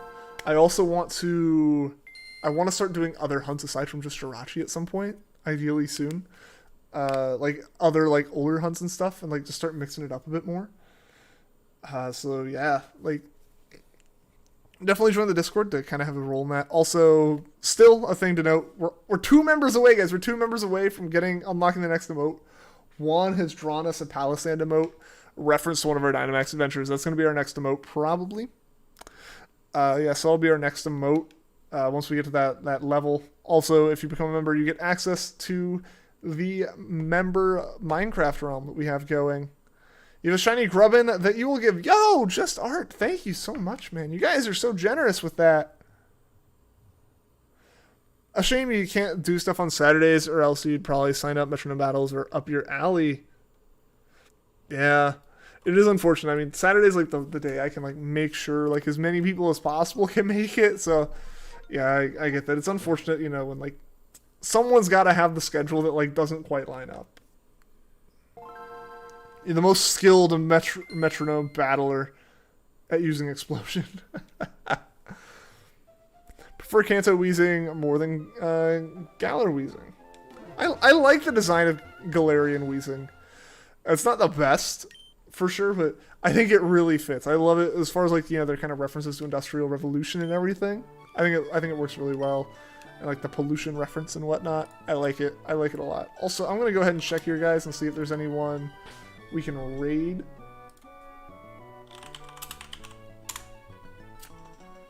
Let's see if anyone's live. It looks like we can raid.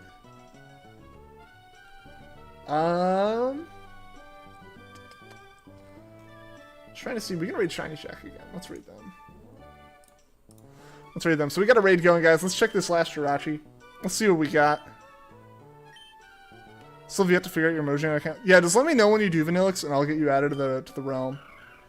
All right. No shiny Jirachis for us today, guys. Quite shocking that we haven't gotten it in the first 59. But yeah, thank you guys so much for watching the stream. Thank you to anyone that liked, anyone that subscribed. And yeah, I'll be back on again tomorrow with more of the Jirachi. I believe Friday will be Dynamax Adventures. Saturday might as well. Schedules in Discord, schedules posted on the channel as well. Thank you guys so much for watching. We're raiding Shiny Shack. Hope to see you guys over there with the Mindless raid. And yeah, until next time, guys, take care.